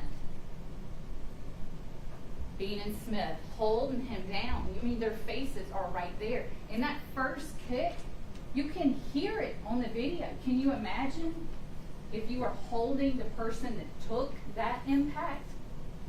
You would be able to feel it. We can hear it. But they're holding him, Bean and Smith.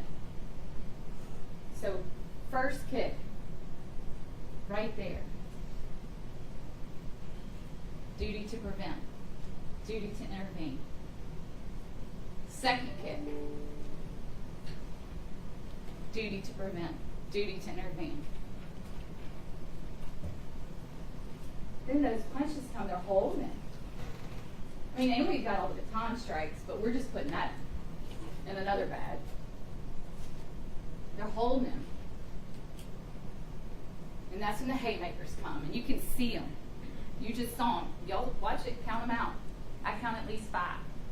And you can watch how hard they are, because watch what happens to Tyre's body, his head, how it's impacted by these punches. And after each one of those punches, what do we have?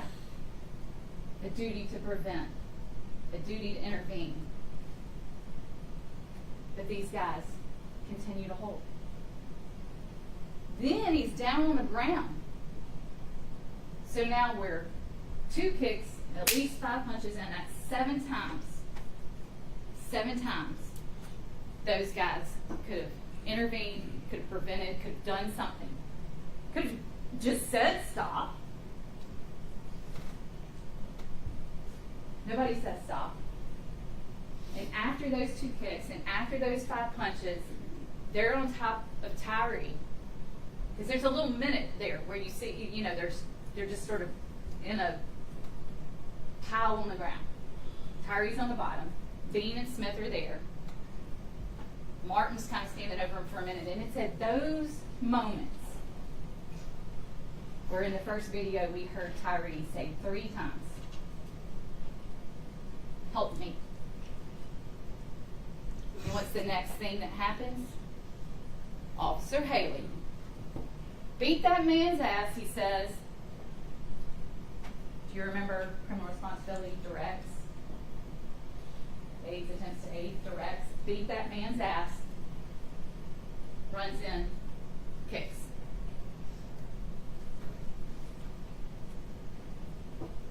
Again. Bean and Smith right there where the kick took place. Triggers again what? Duty to prevent, duty to intervene. Nobody does anything. And then after Haley says beat that man's ass, does his kick, then we get Martin back in with another kick. So that's a total of 9 times. 2 kicks in the beginning, at least 5 punches, 2 kicks in the end. Not one person does one thing. Not even so much as say, stop. Hey, whoa, don't you think that's a little much? Nothing. Nothing.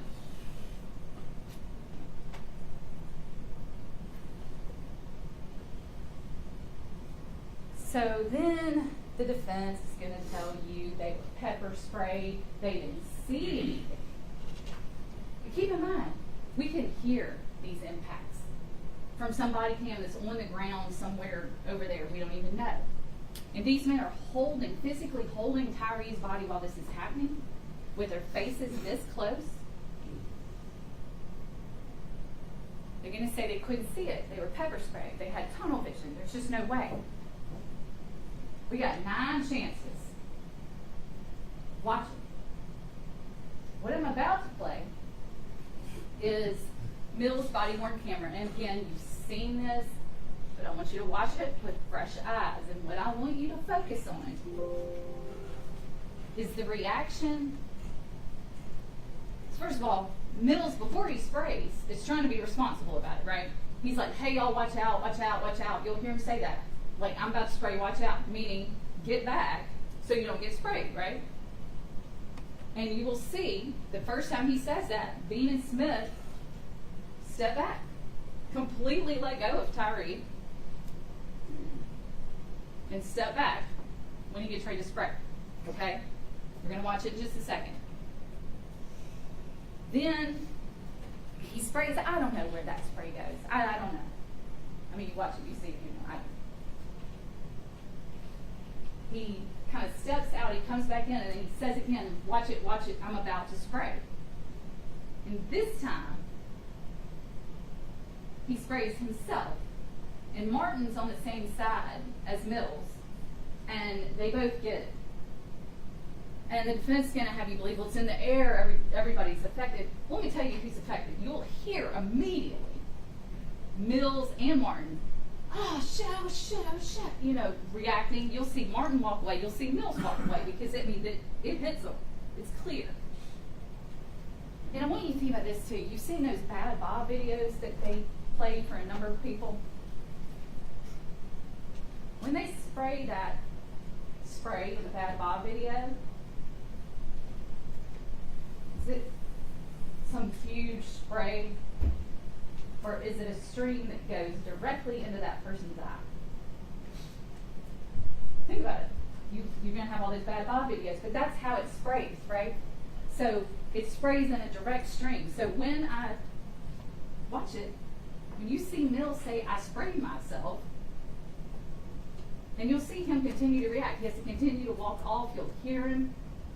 He sprayed himself. Martin was standing next to him. He got hit by some of it. You see Martin walk off. And this gets back to the point. What did Mills tell you? He was angry. After he sprayed himself, he comes back with that baton. Right after that pepper spray, when it hits Martin, he's angry. What's he come back and do?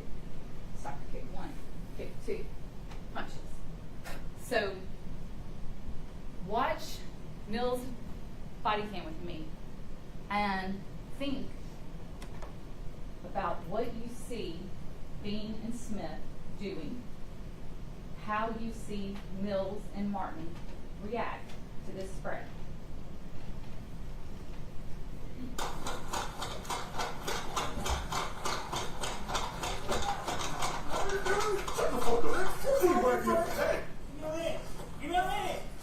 You want to get sprayed again? Watch out.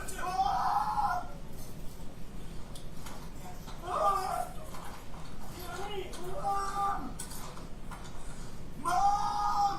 Hey. Give me the leads. Give me. Okay, all right. Give me the lead. Give me the. All right. Okay. All right. Give me your hand. Give me the. What's up? Spray ass again. Give me your hand. Watch out. Spray. All right. Give me your hand, bro. Oh, shit. Oh, shit.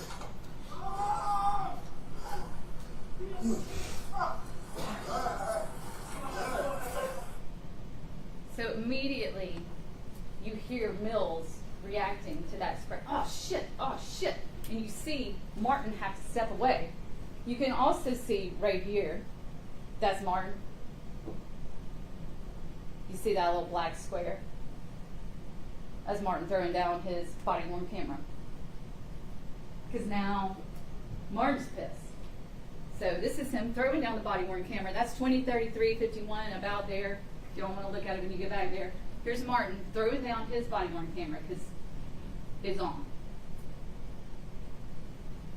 You immediately see Martin and Mills react to that spray.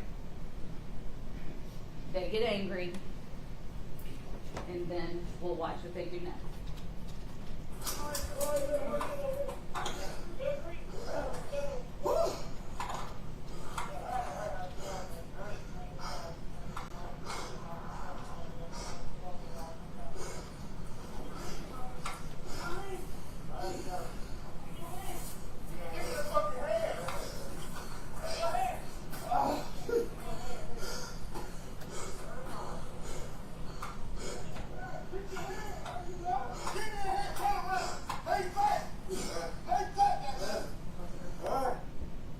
and you hear Martin yelling commands at Tyre. And this is when he's kicking him. And this is why Mills testified he didn't see those kicks, because he's over here on the back of his car dealing with his pepper spray when those first kicks happen. And again, when you have the body cam back there, you can line all this up.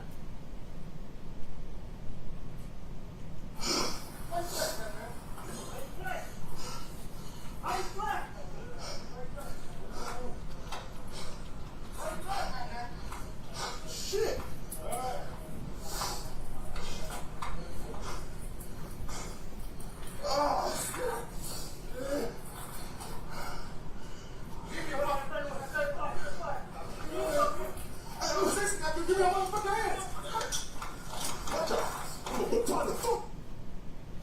What about, talking about angry, did y'all hear Mills' voice in this video?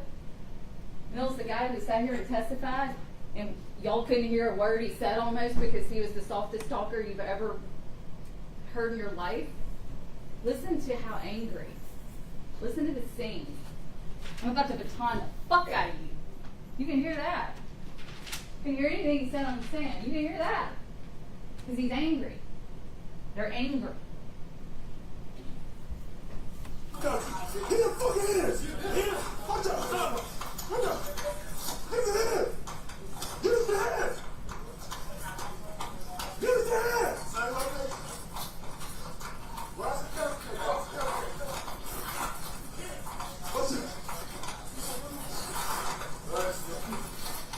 Give me your fucking hands.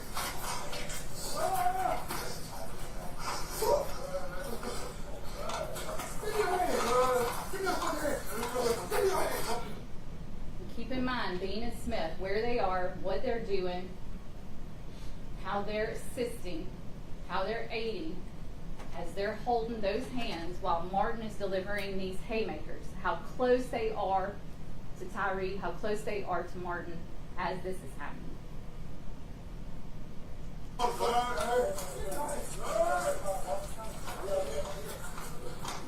Ross and Castleton. And you notice, you see in Mills' body cam capture some of those punches, and if you'll remember, Mills told you he heard the first thump, he called it. He heard the first thump, and then he looked and saw what was happening, and he turned away and walked off. Duty to prevent, duty to stop, he didn't do it. He told you. But he saw it and he heard it, and he said, I knew it wasn't good, and I walked away. And that's what we see him do. He just walked away. We are east of the intersection.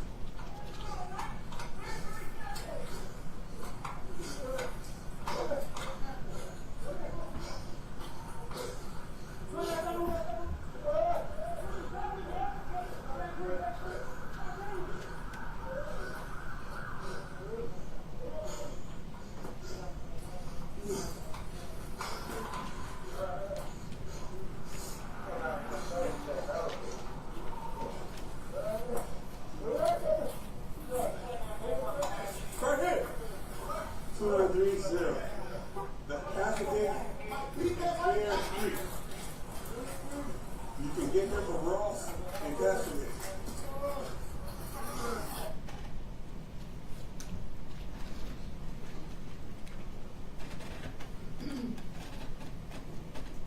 Mills was asked, where were Bean and Smith when those first two kicks happened? His answer, right there. Where were Bean and Smith when Martin was giving those haymakers? Right there. Right there. Mills told you he didn't do anything to stop it. He didn't tell the EMTs or paramedics what happened. He regretted it. And he pleaded guilty. That's Mills. So we talked a lot and looked at what Bean and Smith were doing. And in many respects, you can kind of put them in the same category. Because they're doing the same things. Haley, a little different. and we brought it up, we've talked a little bit about it, but Haley is different. His attorney has brought it up on every possible occasion. Well, Haley didn't have a duty to prevent these things. He didn't see. Well, of course, I agree with that. He can't report something he never saw. Of course, I agree with that. So let's talk about what Haley did do and what Haley did see. We just got a little clip of it at the end of that. What do we know about Haley? Back to the pepper spray, right? Remember the video from the first scene? Haley tries to pepper spray Tyre and sprays himself. And you see, remember that video from the first stop where Hemphill's helping Haley wash his eyes out? And he stays there on that first scene. That's why he's not here already, because he's there washing his eyes out, right? That's happening at the same time. But once he feels like he can drive, he gets in the car and drives to this scene. And comes running in. Running. Not assessing, not taking his time, not saying, hey Bean, hey Smith, Mills, what's the situation? Where are we? But see the cuffs, where are we? What's happening? Runs in, says, beat that man's ass, and does a kick. And as soon as he gets done with his kick, Martin comes back in and gives another kick. We heard from 3 use of force experts. And they, all 3, agree that every use of force that Martin did was excessive and unnecessary. 2 of them, Tisdale and Zawicki, said Haley's kick excessive and unnecessary. One said Haley's kick was fine, and that was Mr. Cameron, who is Haley's use of force expert. He says that Haley came in, made an assessment of the scene, surveyed Tyre Nichols, and decided to deliver a kick expertly to the certain area that would allow them to then cuff Mr. Nichols.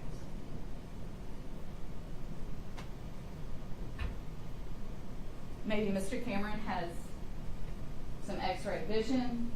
I don't know. You all have the same video that Mr. Cameron had. You watch it. You decide if that's what Haley did. As he said, beat that man's ass and then kicked. He also wanted you to believe that that was, again, the verbal judo. Beat that man's ass. So, I'll leave it to you. If you agree with Mr. Cameron that Haley's kick is fine,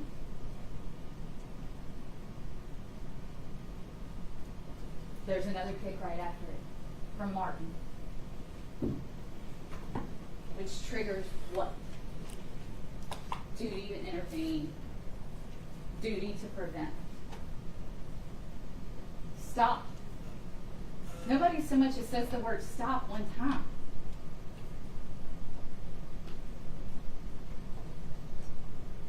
But then, what does Haley do? After they drag Tyre over and prop him up against the car, what does Haley do? Takes a picture. A little trophy pic.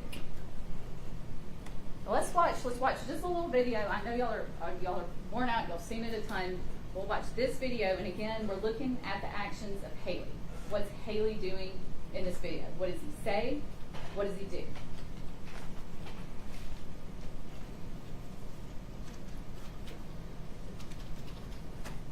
this is gonna be the sync video. This has the pole cam video, but the audio you'll hear is from Officer Bean's body cam.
Get your hand! Give me a hand, turn around! Lay back! Lay back like that! Alright. Lay back like that. Lay back! Lay back! Lay back! Alright. Lay back like that. Alright.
So here, Tyre's on the ground, Bean, Smith, Martin, all there. Taking 2 kicks, 5 haymakers to the head, and you'll hear sort of the beep. It sounds like a car locking, and right after that, we're going to see Haley running into the scene.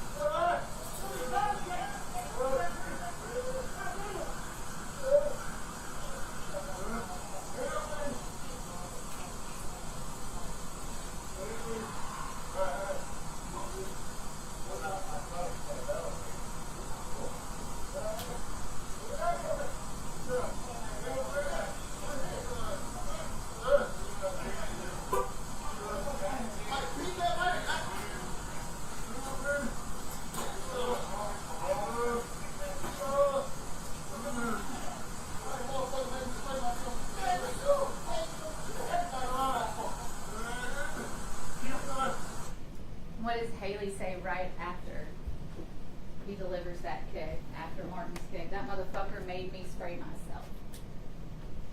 Because he's pissed, he's angry. And he is reacting out of anger. Runs in, delivers that kick. Bean and Smith right there. Duty to prevent.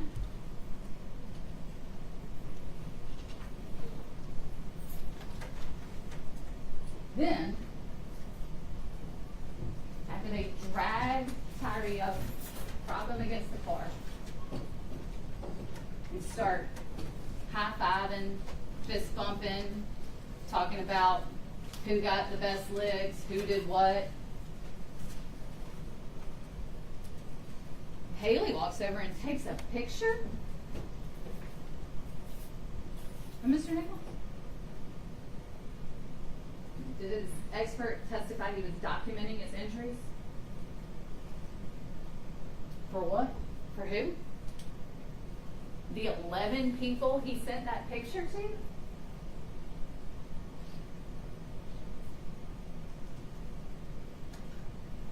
Pull that picture up.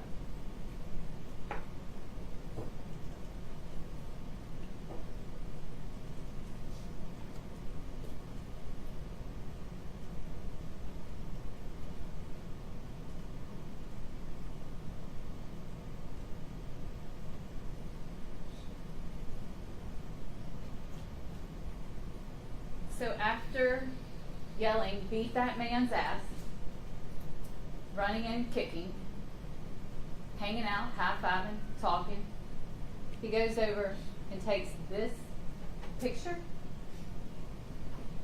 and then sends it out to at least 11 people, was it the testimony we heard?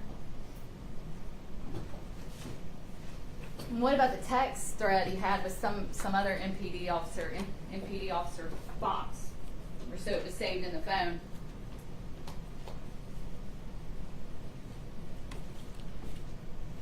Whoever MPD Fox is must have heard about the incident. Who beat dude up last night?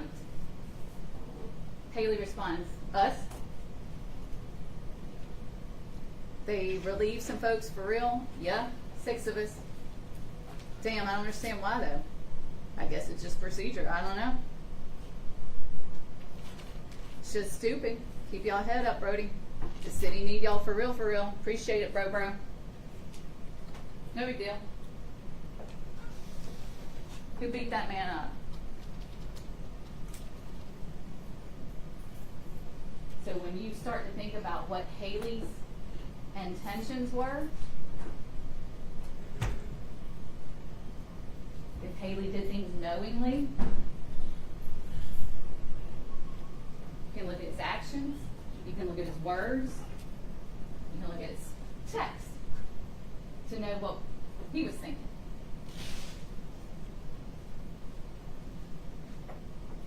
What he was doing was intentional and knowing. Look at his picture. Look at his text.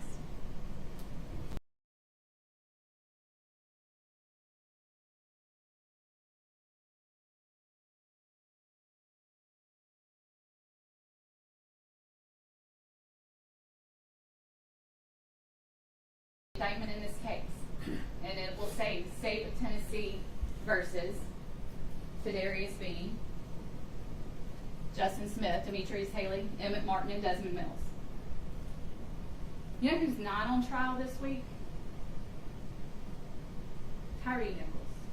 He's the victim in this case. And by the time y'all hear from the defense today, they're going to try to have you convinced that Tyre should be on trial.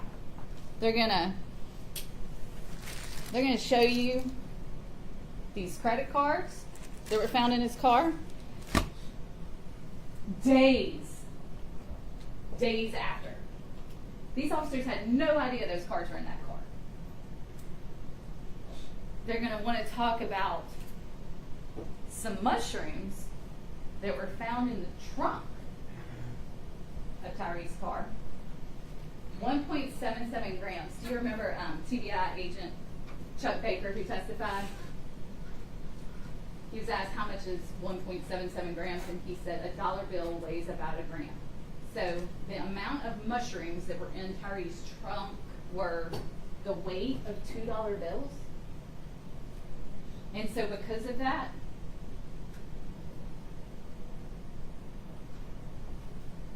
he deserved this? Because he had those credit cards in his car? They didn't even know. They didn't even know that stuff was there. TDI found that when they executed a search warrant on Tyre's car days after the event.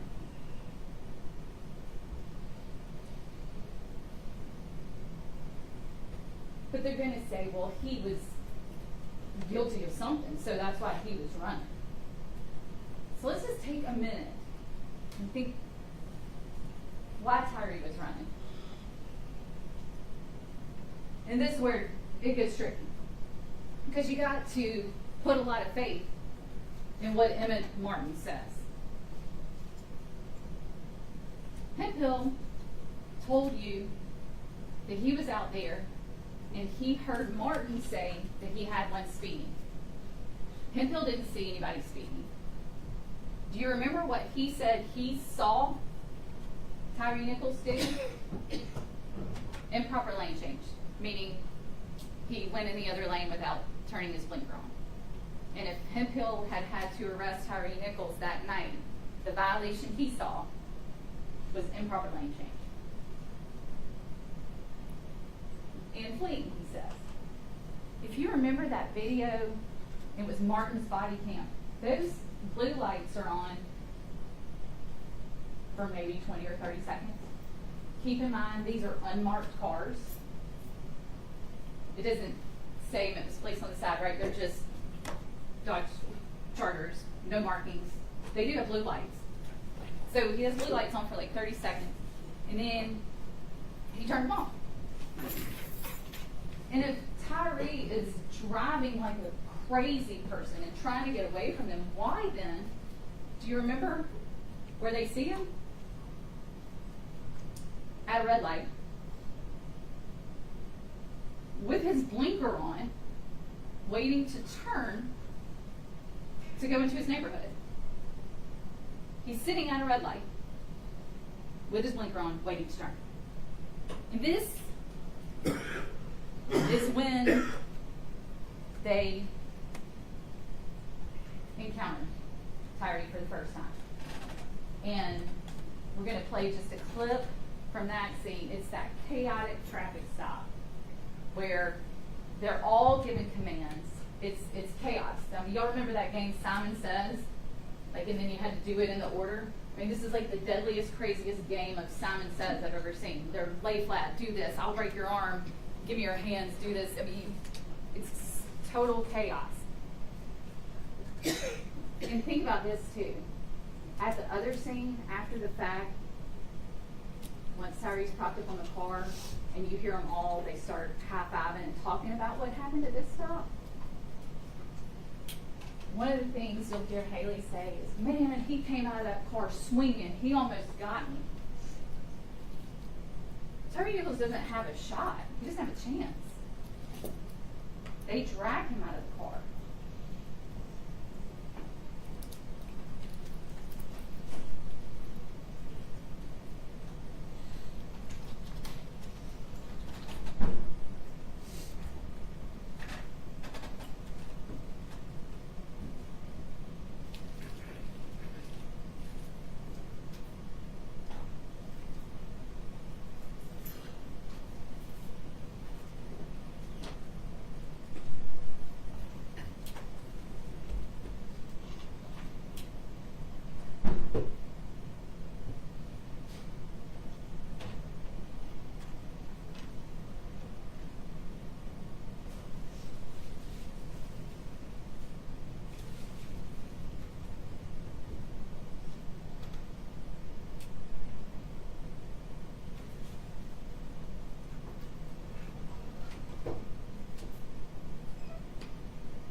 Put your hands behind your back.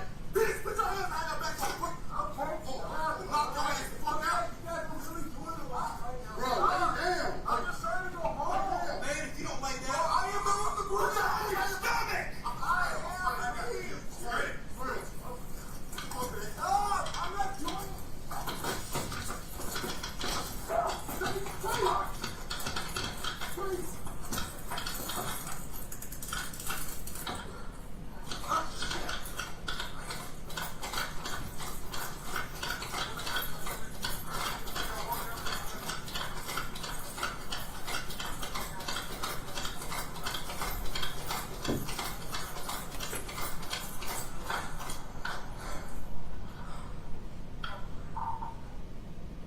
Why is Tyre running? I submit to you it doesn't have anything to do with these cards or mushrooms in the trunk. I submit to you he's running from those officers. And then the defense is also going to make a big deal about that pole cam where you can see Tyre kind of hiding behind the cars. Yeah, he is. He's hiding from them. And they're going to want to say he was hiding things, putting things down. You watch the video. It's not there. Chuck Baker, the TBI agent, told you there's nothing there. He's not hiding anything. There's nothing there. You watch it. He's hiding from those guys.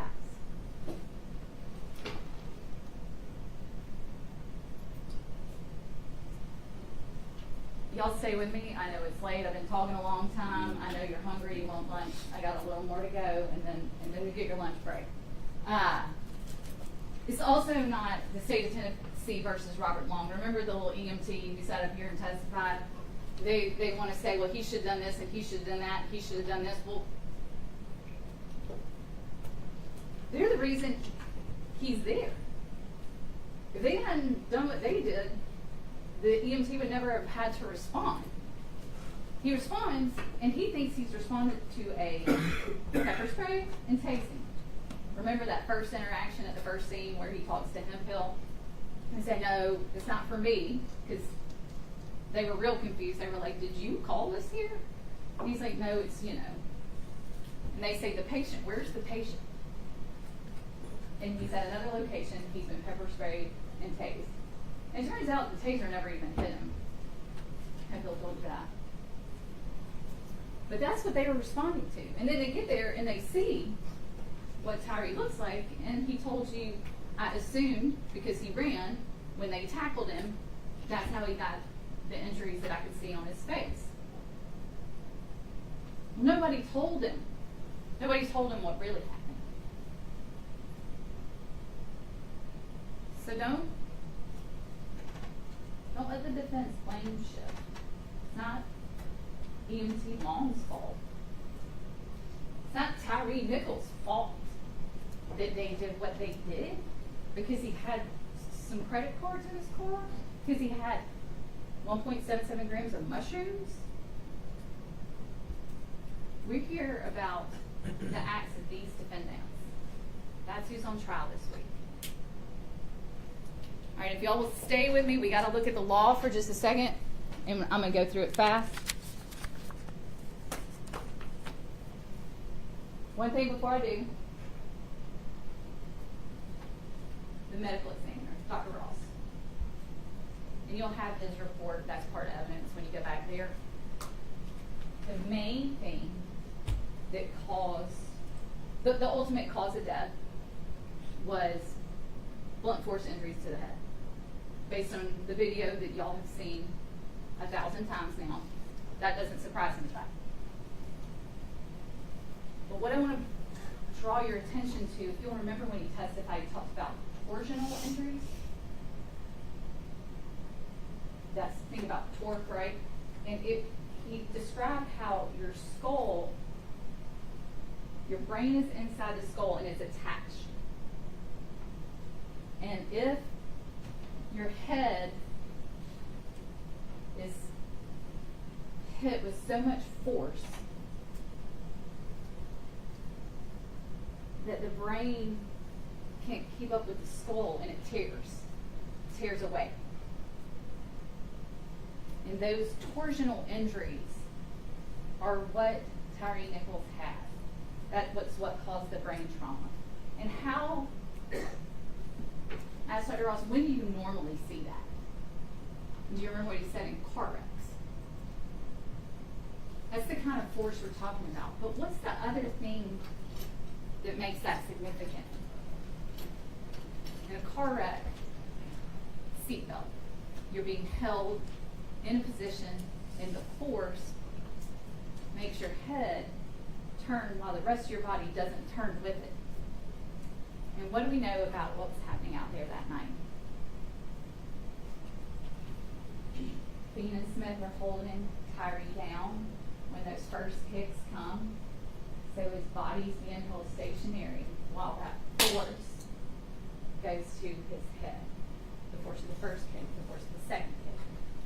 And same thing when we have those haymakers, those punches. Again, he's being held. Normally, if you got punched with one of those, you just fall down. Your body would go with the force of the punch. But if you're being held, you can't. So look at that report. All right. The instructions, I'm not going to read them all to you. I'm going to go through a few things. I got a few pages I want to talk about, and then I'm going to sit down, I promise, and y'all can eat lunch. So stay with me. First one I want to talk about, I'm just going to talk about, there's 7 counts of the indictment. Going to look at that. There are a bazillion lesser included offenses. Did y'all notice that when the judge was reading? I submit to you, you don't need them all, because the state's proven the charges in the indictment. And if you agree with that, you don't need to look at the lessers, because you just go with the count in the indictment. The first one, second-degree murder. We've talked about this. This is page 4. And remember, when we think about all this, we have to think about that sort of umbrella of criminal responsibility. So every time you see defendant, that means any of these defendants or anyone for whom they are criminally responsible. Okay? So second-degree murder just has 2 things. Defendant unlawfully killed the alleged victim, Tyre Nichols. Defendant acted knowingly. I submit to you based on the proof from the medical examiner, the brain trauma, those injuries were caused by the impacts of Emmett Martin. Soccer kicks, 5 haymakers to the head. That the defendant, Emmett Martin, or criminally responsible for his behavior, right? They're all out there. They're all doing it together. Certain people are holding, certain people are kicking, certain people are batoning. We got all sorts of things going on, but they're all engaged together. Aid, attempts to aid, or duty to prevent. That's second-degree murder. That's page 4. The next one, page 15, is the second count of the indictment. Aggravated assault acting in concert. This has 3 elements. The defendant intentionally or knowingly caused bodily injury to Tyre Nichols. Check. The act resulted in serious bodily injury to Tyre Nichols. Check. Right? 3, that the defendant committed the offense while acting in concert with 2 or more other persons. Check. Right? So a total of 5 officers involved in this. 5 officers listed in the indictment. We have 3 on trial this week, but you've seen what Emmett Martin's doing out there, and you've heard from Officer Mills. The next count of the indictment, count 3, is on page 23. If y'all want to turn to it, we'll put it up. And the next 2 counts are the same, so we can kind of cover them at the same time. It's aggravated kidnapping. And this probably, of all the counts, sounds the weirdest at first. You think about kidnapping, grabs somebody and ties them up and puts them in the trunk of a car and drives across town and dumps them out.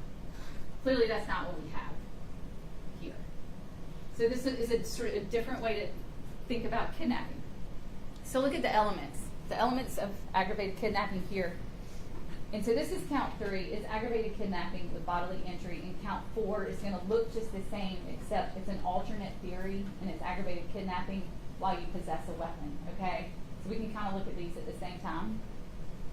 That the defendant knowingly removed or confined Tyre Nichols unlawfully so as to interfere substantially with his liberty.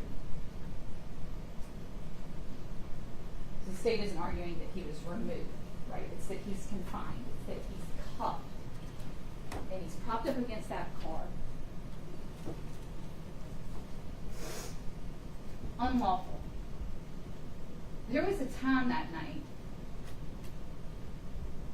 There was a time when those officers could have arrested Tyre. And that would have been lawful.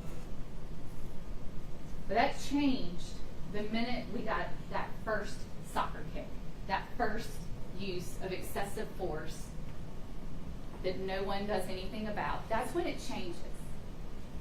That's when, from that moment forward, everything that they do next is unlawful. So when he's sitting in cuffs, propped up, his liberty is clearly interfered with. He's propped up against that car, and they're high-fiving, hanging out.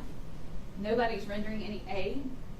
You heard the use of force experts that officers have a duty to render basic medical aid that they can. Nobody's doing anything. Really not even paying attention to them at all. DMTs get there, nobody tells anything that's gone on. So that's the kidnapping. It's when he's there cuffed, liberty interfered with, he's confined, and we know he has bodily injury.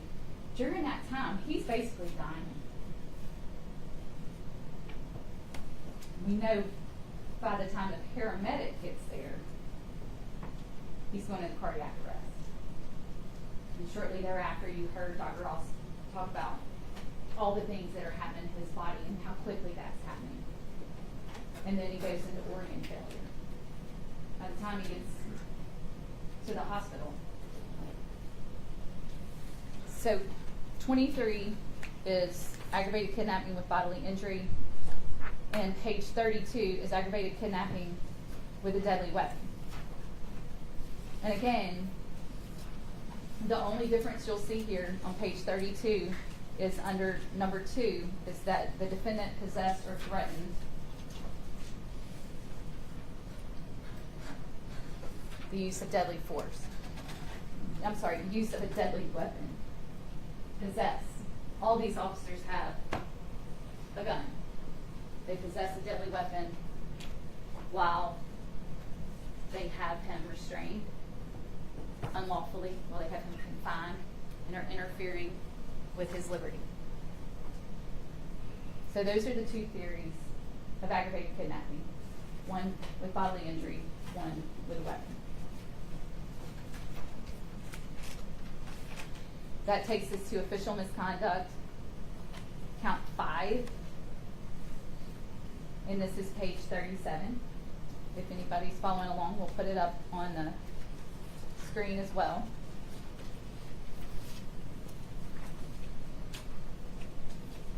And at the top, you'll see official misconduct, unauthorized exercise of official power. Count 6 is another count of official misconduct with a different theory. We'll look at it next. Unauthorized exercise of official power. This one has 4 elements, and you'll see them numbered. Defendant acted as a public servant. We know these are MPD officers. Their oaths of office are part of the evidence you all will have. Number 2, committed an act relating to the defendant's office or employment that constituted an unauthorized exercise of official power. So from the moment of that first soccer kick. Everything going on out there is unlawful, and now it's unauthorized use of their official powers because we've had excessive force and nobody's stopping it. Number 3, that the defendant, and remember, this is the defendants plural, or the defendant, the one who is, sorry, criminally responsible for, right? So, and then 4, the defendant acted with the intent to obtain a benefit or to harm another. And clearly, Tyre is harmed. So that's the first count of official misconduct. The second count of official misconduct is on page 41. And this is an alternate theory. This is refraining from performing a duty. So it's all the same elements 1, 2, 3, 4 that we just discussed, except number 2 is the different. That the defendant refrained from performing a duty that was imposed by law or that was clearly inherent in the nature of the office or employment. Refraining from performing a duty. This guy had a duty to inform the EMT about what was going on, about what they had done, about what kind of care this guy needed. Nobody did anything.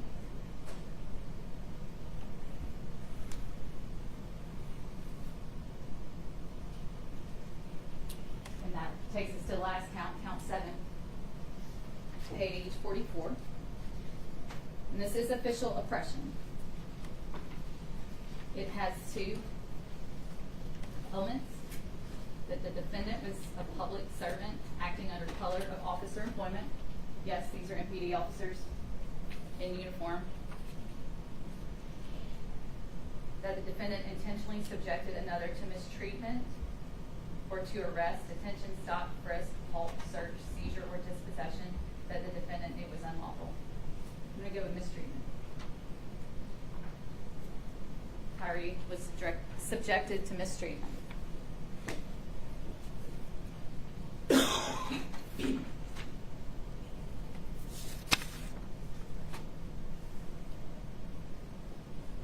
promise I'm almost done. The last one we're going to look at is kind of where we started. Page 58, criminal responsibility.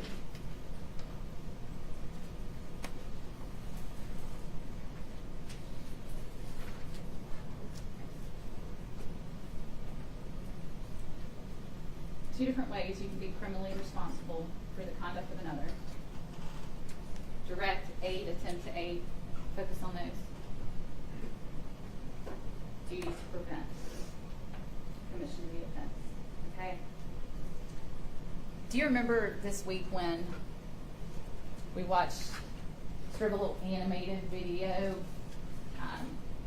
Lieutenant Smith put it on, and it was like a cartoon thing where it only showed what Smith was doing. Do you remember that video? That's not what happened out there. It's 5 officers acting together. If it was one officer out there, would we be here? No. If it was just Justin Smith in that animated video, no. That's not real life. That's an animated video. It's a vacuum.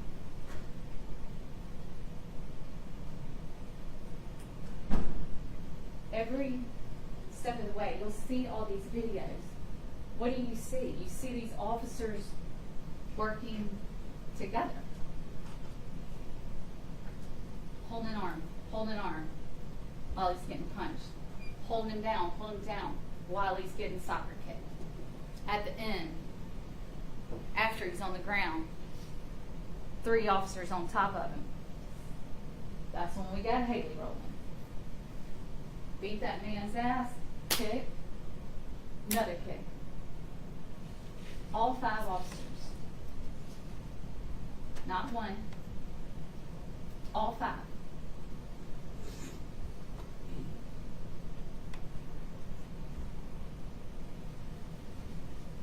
But it's not just their actions that you have to look at.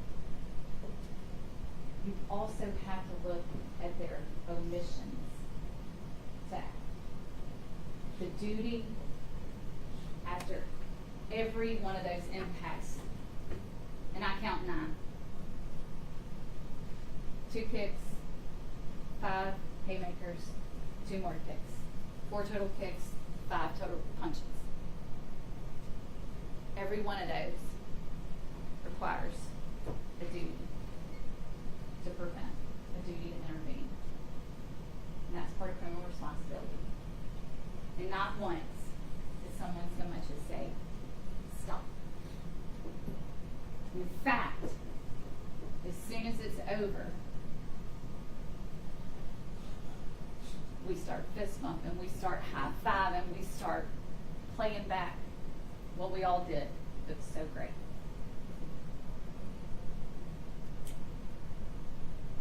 Ladies and gentlemen, in our opening, Mr. Hagerman told you these men aren't monsters. We're not here to tell you they are. You've heard from a bunch of character witnesses for Bean and Smith. So they're great guys, good officers. Okay. What we're here to talk about is what happened on January 7th, 2023. And not one of those character witnesses was on the scene that night. Told you last week, it came up when we were still in Chattanooga. Something about the jury voting good or bad. That's not what you go back here to do. Not good or bad, not right or wrong. But did the state carry their burden in proving these 7 counts? Did they prove that these 3 officers did what we say they did on January 7th, 2023? Are good people capable of doing bad things?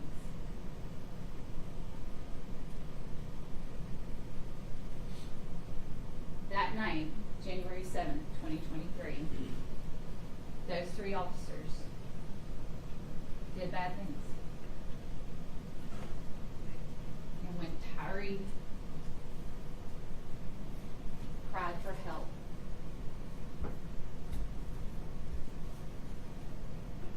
didn't do anything. Nobody helped. Nobody prevented. Thank you. All right, ladies and gentlemen, we are going to go ahead and take a break at this time, allow you all to have your lunch. We will pause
This is, as we've talked about, sometimes the difficult part of after eating a big lunch, having to sit down in here and listen. But we're going to ask for you all to be attentive. We are going to turn the time over to Mr. Perry for your closing remarks. Please support. Yes, sir. January 7th, 2023 at 8:30 more or less. Tadarius Bean didn't know anything about Tyre Nichols. He didn't know anything about what Tyre Nichols had done. At that time, he didn't know anything about the fact that moments earlier, Tyre Nichols drove from 285 in Riverdale all the way to Ross in Rains while having blue lights cut on at first and then cut off because Memphis has a no chase policy. At 8:30, Tadarius Bean would not have known whether or not Tyre Nichols had a gun, whether or not he had a knife, whether or not he knew self-defense. He didn't know whether he had murdered anybody. He didn't know whether or not he had kidnapped somebody or carjacked somebody. Because those are the things that Tadarius Bean has to interact with on a nightly basis. Those are the types of arrests that he's made. At 8:30, Tadarius Bean was a passenger in a vehicle that had a person in handcuffs because they had a warrant. And he hears that a person has been tased and pepper sprayed and had gotten away from his fellow officer. That's all that Tadarius Bean knew. So at 8:30, on that same evening, while he's a passenger looking into the night for a suspect, not knowing what he had done or who he had done it to, he looks out the window and sees the person who meets that description. Tadarius Bean, after he saw that suspect and met that description, would have a fate that would intercept with somebody who, according to his mom, didn't have it all together. At 8:32, Tadarius Bean, not knowing anything about this man, did this.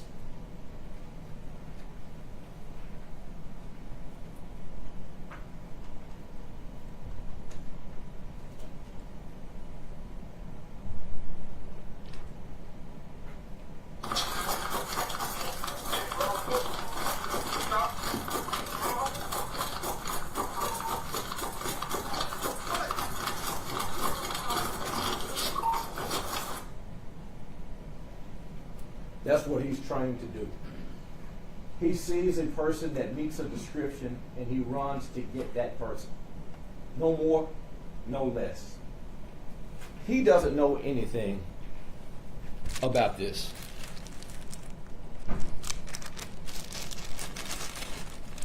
He doesn't know that this is in the man's car.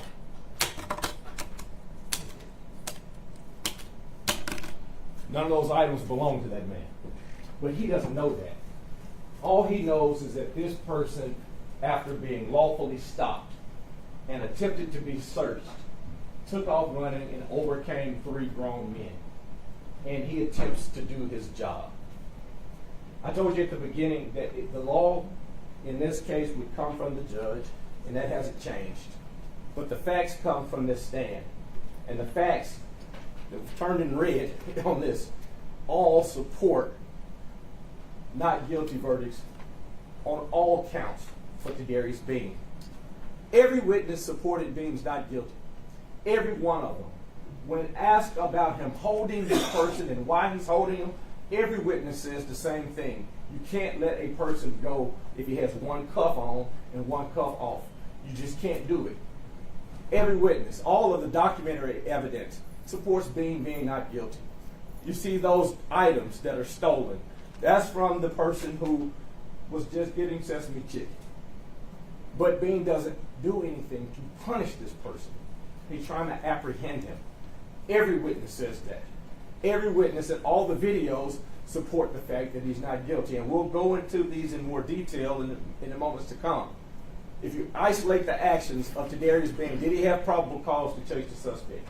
Clearly he did. Was he proper to chase the suspect? Did he chase him in a proper way? All of the witnesses say the same thing. Yes. The evidence shows that Bean, while pepper sprayed, maintained in the constant struggle with the suspect. You heard from the state's witness, Mills, that he pepper sprayed. Not only did you hear from him, but afterwards, when you hear this conversation, the so-called high-fiving about what happened, you hear during that conversation, Bean talking about his eyes burning. But in addition to talking about his eyes burning, he also talks about the fact that I bust my shit again too, meaning his knee. And you'll hear him talk about how the sutures in his knee open while he's out there on that particular night. You'll hear that you heard rather, there's no direct proof of any kicks coming from Bean whatsoever. The only strikes, if you slow it down, you take it at a quarter speed in particular, you see that all strikes are to the forearm after Tyre Nichols is turned over and is reaching up. He pushes the officers off of him while he's on the ground, and they're asking for him to get on his stomach so they can put cuffs on it. It's impractical and dangerous for Bean to let the suspect's hands go. And you heard about the one handcuff on, and you saw the experts in the case. And once again, you should judge Bean's actions based off of the training that he received, and you saw the evidence regarding the training. Scorpion Unit, once again, the evidence supports the fact that it was a street crimes operation to restore peace in our neighborhood, that the unit was created to interact with gangs, violent criminals, and to apprehend guns, dope, and money, and they were being told how successful it was. Created in 2021, and it consisted of several teams. And you also heard from both witnesses about how Team 1 was sent to the most dangerous places in response to the most dangerous spikes in crime. And you heard from Mills and Hempfield regarding how they were being congratulated from the brass at the top about the effectiveness of the unit. You had to be selected into the unit. They didn't just ask you to, well, you want to apply to the Scorpion team. They would come and talk to your superiors and ask you, does this person have the type of character and abilities to serve on this type of interactive team? Let's go back to those actions on January 7th. Just like what came from the witnesses, they met on Flickr at 6 for roll call. They were assigned out in that East Memphis area due to the spike in auto burglaries and thefts and carjacking. A person driving away from blue lights is indicative of those types of activities. Detective Bean was part of a two-man car, Mills being the driver of that car, and Bean was the passenger. At around 8:30, Detective Bean and Mills have a person in custody with warrants, and they let the misdemeanor warrants go in order to respond to that other location. And the suspect had been tased and pepper sprayed. That comes out over the radio. So that's what their interactions are based on. Detective Bean and Mills see the person, and you saw earlier at 8:32, Bean makes contact from inside his car with him visually, and when he tries to speak to him, the guy takes off running. And then you see that 3-minute struggle. Now, Detective Bean and Detective Justice Smith get to the person almost simultaneously, but Detective Bean doesn't know Justice Smith is even out there on a perimeter. He knows that he's running after this person who has made eye contact with him and made the decision to run away from him. That's all that he knows, and he tries to apprehend him. He used the use of force continuum, and you'll get a chance to read that yourself. Visual presence, verbal commands, and then how it escalates into hard hands. And you don't have to go step by step. They can jump in escalation. Use of pepper spray, the use of verbal judo, the use of hard hands slapping a person's wrist. None of those are out of the ordinary or anything wrong. Once the suspect was finally secured in handcuffs, and you look at the videos yourself, when handcuffs went on this person, nobody came up and got a kick, nobody came up and got an extra punch, nobody came up and shook him or did anything inappropriate to him. Once the handcuffs were on, the interaction was over. You get a chance to, when you're back there, review the policy that's been submitted as evidence. You heard from the experts regarding active and passive training, high-risk stops, the response to resistance within that policy, how hard hands and kicks and punches and slaps are a part of the hard hand apprehension process and the use of force continuum. You heard about tunnel vision, non-lethal force, training in taser usage. The only person that had a taser on that team was Henfield at that time, and how the taser prongs, how the taser hit him. He says, you'll hear the videos, I hit the bastard. Now here, after being questioned, and as he used the term and I used it, browbeat, he says he didn't know for sure where they hit him. You judge by the video whether or not it looks like the tasers hit him. It's that simple. You heard from, and I asked the question of the expert, Mr. Cameron, regarding ineffective force versus excessive, because he's written about it and he's presented about it. Ineffective, if you're looking from a sky cam, looks the same as excessive. It just does. If it's not working, it looks excessive. But when you look at the body-worn cameras, and you have to do it in order to appreciate what they're trying to do and what they're going through and trying to get the guy into custody, it's showing they're not trying to punish somebody on the side of the road because you got this person's ID, or you got this person, you were involved in a crime and we're just going to beat the heck out of you. That's not what this was about. This was trying to get this man into handcuffs.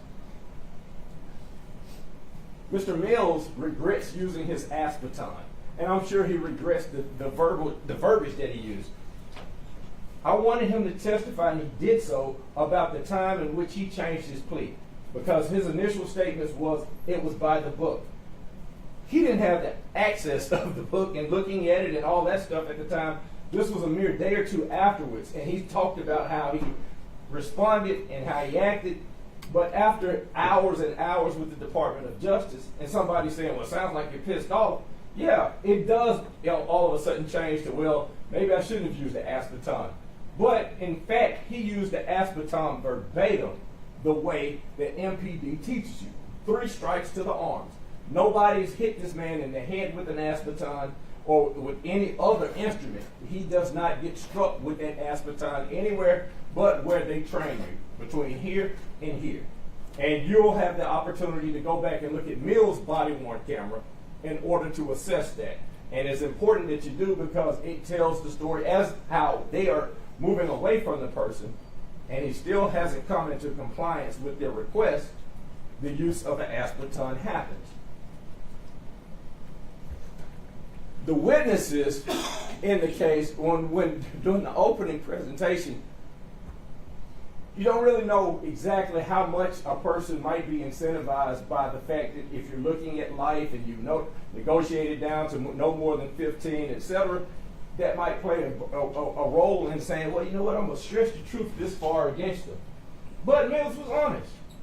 He said that their use of force, according to him, when they're old enough, and when I asked him about it, can they let go to talk about somebody striking a person at that time? He said no. The danger is still there for the officers until the handcuffs, or the bracelets as they call them, are on the person. We talked about the fact that being, and you'll have an instruction regarding character witnesses.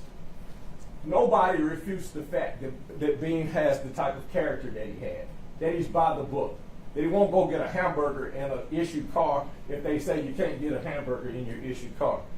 The fact that the person who came in from Mr. Taylor from college said that, hey, even when there was a little money missing, this, that, or the other, he took it so seriously that he came and got me from across campus at the law school and said, how do I deal with this? Let's go to the bank. I want this done immediately. That's the type of person that he is. Then you hear from Mr. McKinney, the one who had the pepper spray. They were in the same class. I wanted him to talk to you about how the effect that it had on him. You'll see how it affected him. But he talked about Mr. Bean's character, that is stellar. You heard from his FTO trainer, or field training officer. He's one of his favorite persons that he has trained through the years, because you tell him one time how to do it, and that's how he's going to do it person. You're the experts. The state didn't produce an expert. Think about that. The funds and things that the state might have at their availability, can't find one person to say to you all that Darius Bean's actions were inappropriate. You can say it low. You can try to teared up. You can almost cry about it. You can say he just wanted to get the good old chicken. But it does not change the fact that Tadarius Bean acted the way that he's supposed to act. The time for sympathies and stuff like that, I have the highest degree of respect for Ms. Wells. I didn't ask her a question. She lost her son. I understand that. Any mother who loses a son, obviously, would have pain.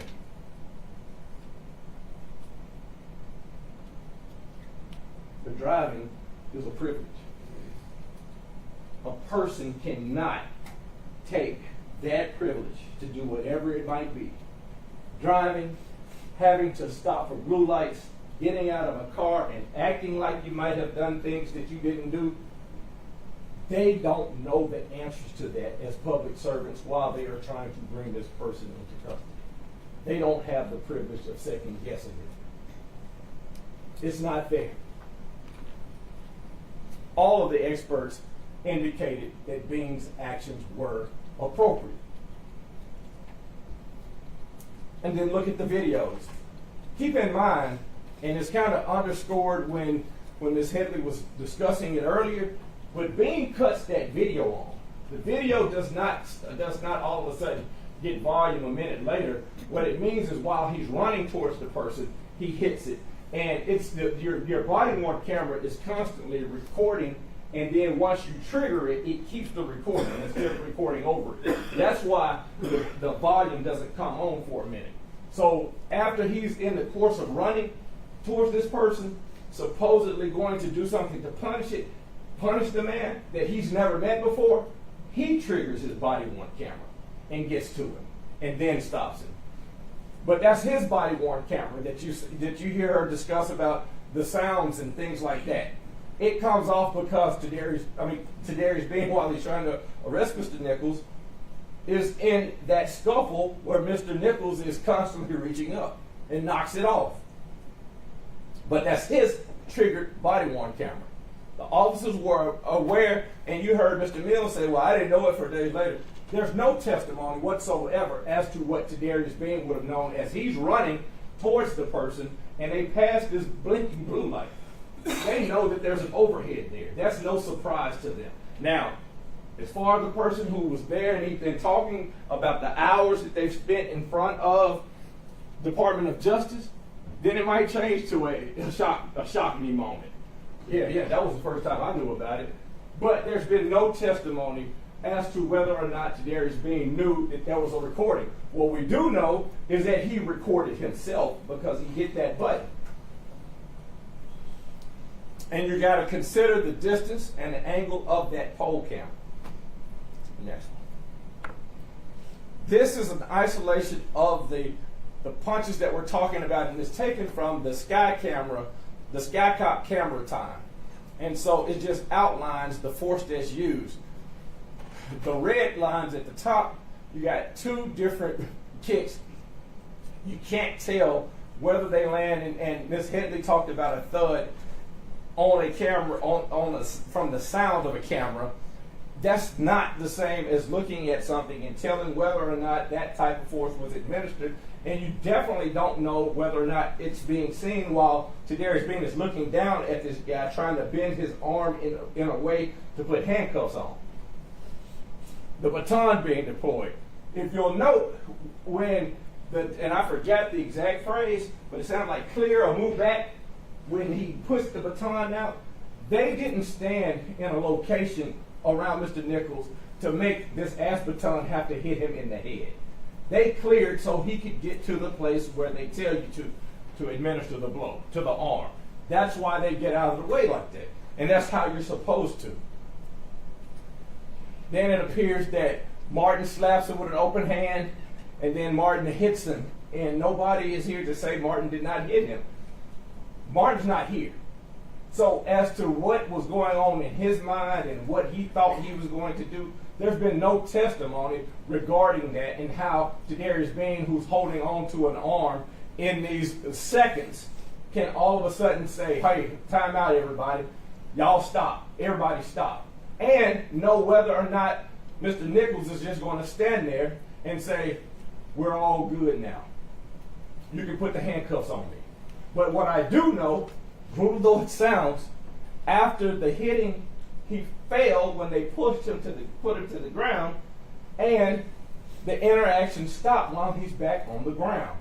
They're on him still trying to get the handcuffs on him, and they still can't get it until somebody comes in, really, until they can get the man's legs to stop moving and hold the leg for a second so that they can get him steady enough to put the handcuffs on him. And when you're looking at it, look at it from the fact that you're trying not to break his arm or dislocate his arm. That's what the concern of Darius Bean is, and you can tell by their body movements. They're trying not to hurt his arms.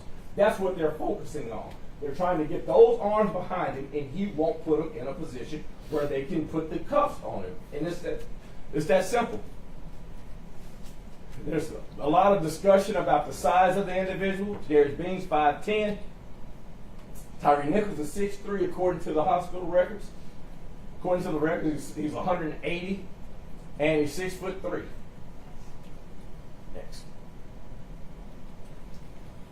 I indicated that I would not talk about what he was before or after that night because I'm not concerned with trying to in any way disparage Mr. Nichols. I know that when they got to the door, that for the initial interaction with the police, it was I don't know him until the police, and you'll recall it. You'll get a chance to play that video. The police had to say, so y'all hadn't lived here that long or what have you. This person's ID says that he lives here. And eventually they say, okay, what's going on?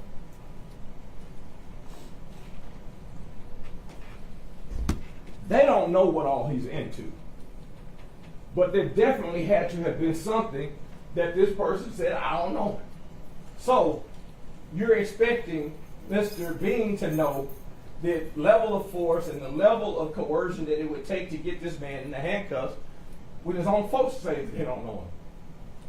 We know that he did drive 2 miles away from the blue lights and sirens. You'll see the reenactment. You heard the testimony of Mr. Hempfield.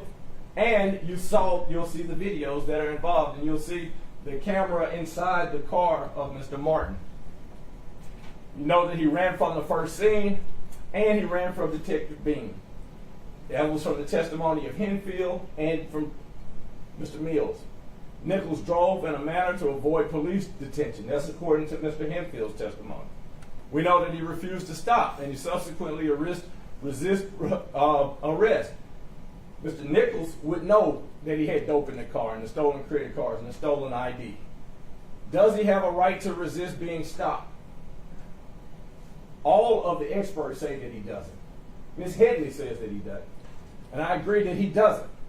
Does he ignore lawful commands for his hands to be handcuffed? All 3 experts said that he did. He ignored those lawful commands.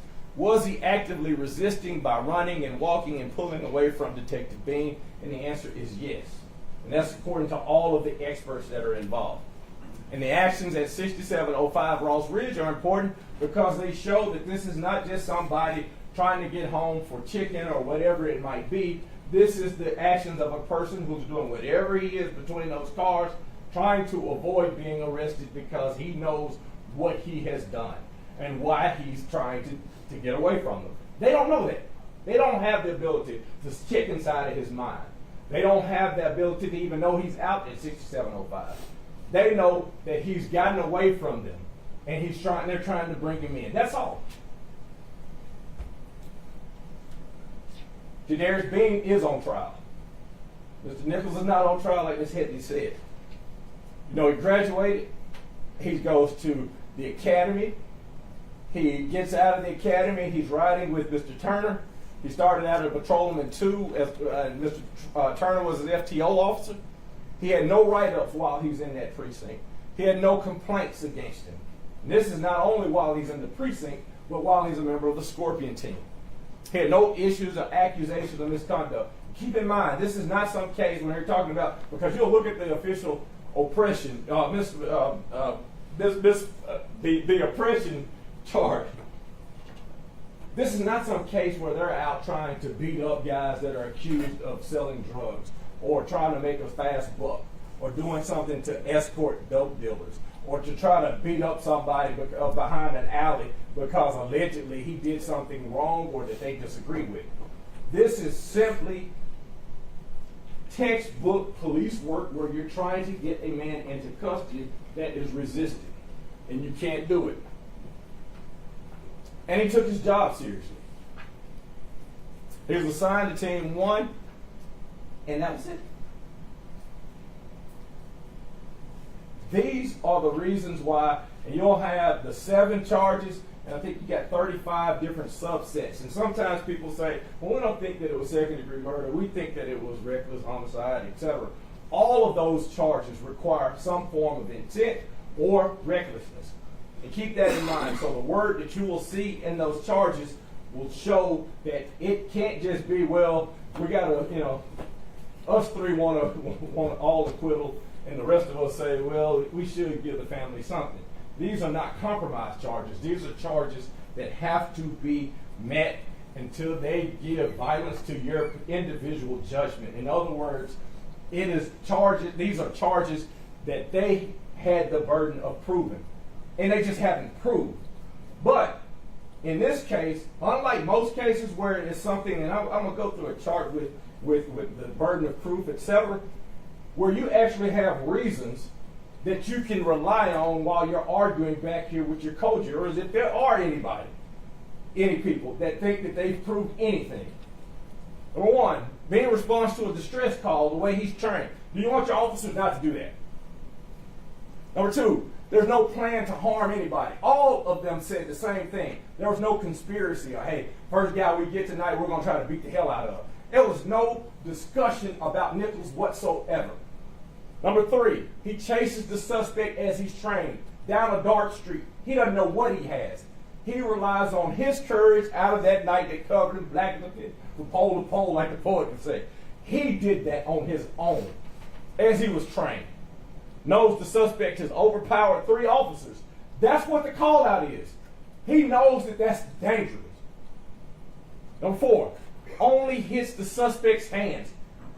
There are times that if they wanted to beat or pummel this dude or break his nose or break his neck, they had that opportunity. When Tadarius Bean and Justin Smith are trying to get his hands, why not just start wailing on him? Hitting him in the jaw, hitting him in the face, kicking him, stomping him out. Did they do that? Y'all saw the videos. That's not what happened. Next number, 3 experts and police officers all agree with Bean's actions, that they were appropriate under those circumstances. There's no conversation about injuring or restraining or killing Nichols at all from any of their witnesses. Bean manually and intentionally activates his body-worn camera. So to do all of these 7 things that they're saying that they're accusing him of doing, he wanted to record it. So in addition to being this great guy and everything that they make fun of, he's an idiot. He wants to record himself, create these or commit these criminal acts according to them. Being acknowledged Nichols' strength. You hear the conversations after. These high-five conversations, which is this. He's the hardest dude that we've had to arrest. And I'm going to, excuse my French, and I'm going to just try to talk to y'all plain and forgive me. And if anybody walks to me or whatever, that I apologize for the cussing. But they are out there wondering, to use her words, what the fuck is going on? When Ron Will said she had to look at her son, she wanted to know what the fuck was going on. They wanted to know it. That's what they're saying back behind the truck. Man, he's high as fuck. God damn. Man, I bust my shit again. Man, I had to reopen my knee. I'm supposed to be off tonight. That's what these public servants are discussing. Where she's saying that it's high five and beer time, they're discussing this guy who, out of all those different arrests that they've had, have never had this type of issue. This is another thing. Hardcore, hard dope dealers or thugs or whatever you might want to call them, they might be bad. Usually, when they get to the police and the police say, put their hands behind my back, you know what they do? The perfect world, I said, they might be saying, I'm going to call Todd and see if he can get me out of this. But they don't do what he did. That's not him trying to be some martyr. That's him, for whatever reason, thinking that he's more important than the process. Being observed, Nichols ignored these lawful commands. So while they're saying, hey, I'm going to be altruistic and say, we need to stop trying to hit him, he's supposed to overcome his own emotion, trying to get this guy into custody, his own adrenaline, his own fatigue, and be able to say, man, his own eyes burning, and say, hey, y'all, you can't hit, don't hit. Because I think there's some human factors that one of the experts talked about, Mr. Zalitki.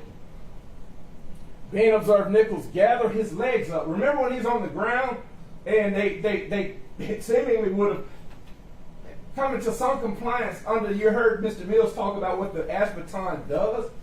What's his response to it? He still stands up and tries to walk off. Now, in this instance, in this case, because of the case and all that stuff, is, he can try to run because he's scared of these officers. Does that make sense? Ask yourselves when you all are discussing it. He's just so scared that he wants to stand up and walk off from these officers as opposed to turning over, putting his hand behind his back, and allowing the cuffs to go on. Witnesses testified that Bean is by the book. No prior instances like we talked about before. Nichols was motivated to flee and fight. He's got dope, stolen credit cards, and stolen IDs. That's a motivation for him to act like he did. Once the handcuffs were on, who struck him again? Who kicked him? Who talked bad to him? Not a single person once the handcuffs were on. There's no DNA evidence regarding Bean whatsoever. And what benefit would Bean have from injuring Mr. Nichols? What benefit to him? There's nothing here that indicates that he would have gotten any sort of thrill out of it or any sort of money gain, nothing. And so when you look at these 20-some odd reasons, think about this one also. Think about the video of 6705 Ross Ridge, where Nichols is not yelling for neighbors to come help him or not running his tail off to get to home and all of that. He's ducking and dodging between cars. And you heard the testimony from Mr. Baker that nobody ever went out there to see if there was anybody else's credit cards or any items that would help you break into a car and steal these credit cards. Nobody ever searches or does anything regarding that because the focus was on how it looked and the possible public outcry. That's what the focus was on. And the investigation from the gate was biased. It wasn't any focus about both sides of it. It was all the rumors and innuendos that might be out there about what these guys might have wanted to do and all this type of stuff, but nothing about how difficult it was to bring this guy into custody.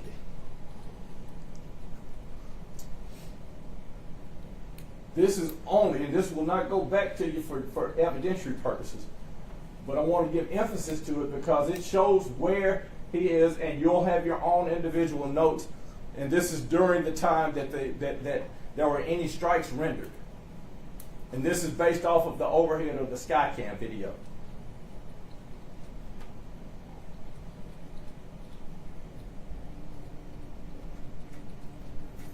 Time that the pepper spray goes all these different ways.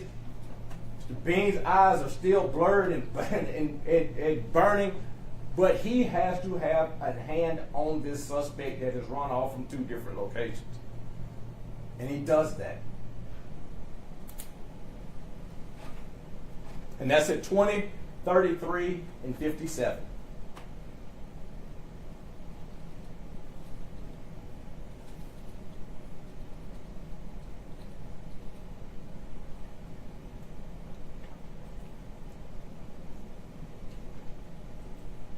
This is the time of the video and you hear Mr. Smith yelling out trying to read the locations. Bean is still with his hands on the person. He's not looking at Martin or what Martin's about to do or can do.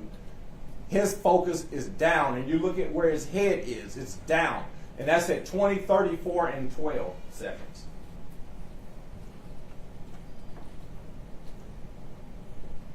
And when you slow it down, slow it to a quarter and see if you can tell whether or not the kick connects to him on either of those kicks. Y'all do it back there. You have the ability, it's the evidence that you got to weigh. But look at it for those purposes as well.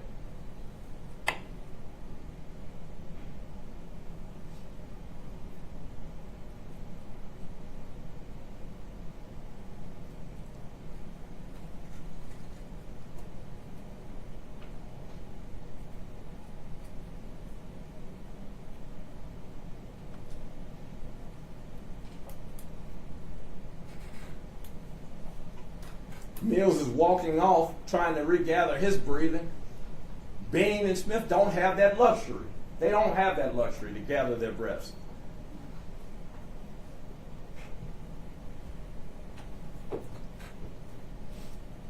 And all this time, could have turned on his stomach and got the handcuffs behind his back and just doesn't do it.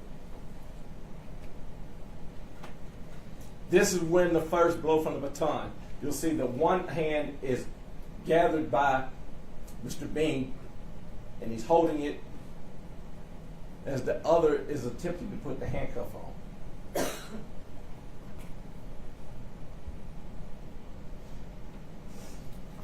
That's at 20, 34, and 56 on the Skycam video.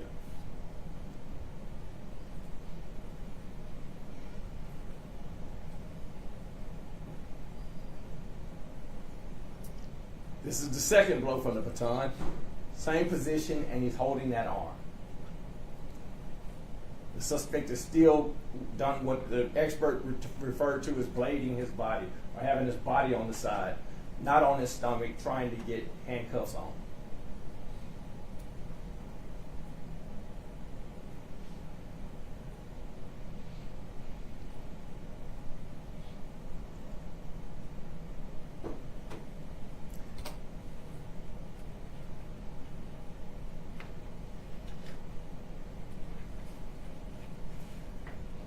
Mr. Nichols stands up on his own, and they don't have the luxury of saying, hey, let's just let him walk on so he can go up the street. They don't know where he lives. They're holding on to him because they do not want this suspect to get away.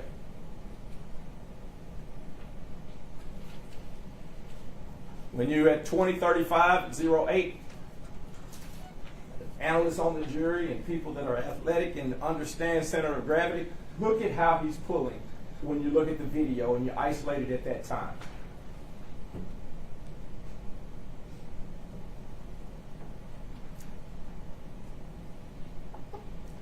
This is at 20:35:09 and is more definitive than just a few seconds ago. You will see his center of gravity, Mr. Bean's center of gravity, 20:35:09, where he's actively pulling the man away.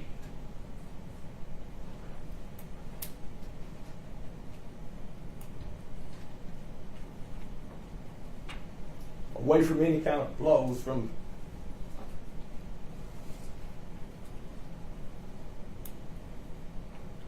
This is where his center of gravity gets lowest. And imagine that you're pulling somebody like this and they got the strength to not go with your pull.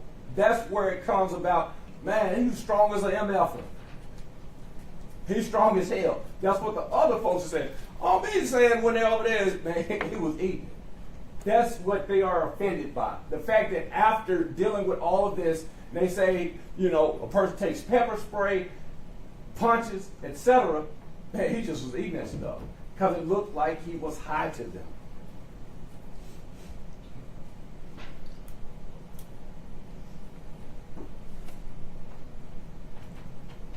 And as he tries to walk away, Bean grabs that right arm and says, no, you can't walk away as a suspect. Just can't do it. Because at this point, I don't know what you have done and why you have done and why are you acting like this. I don't know it.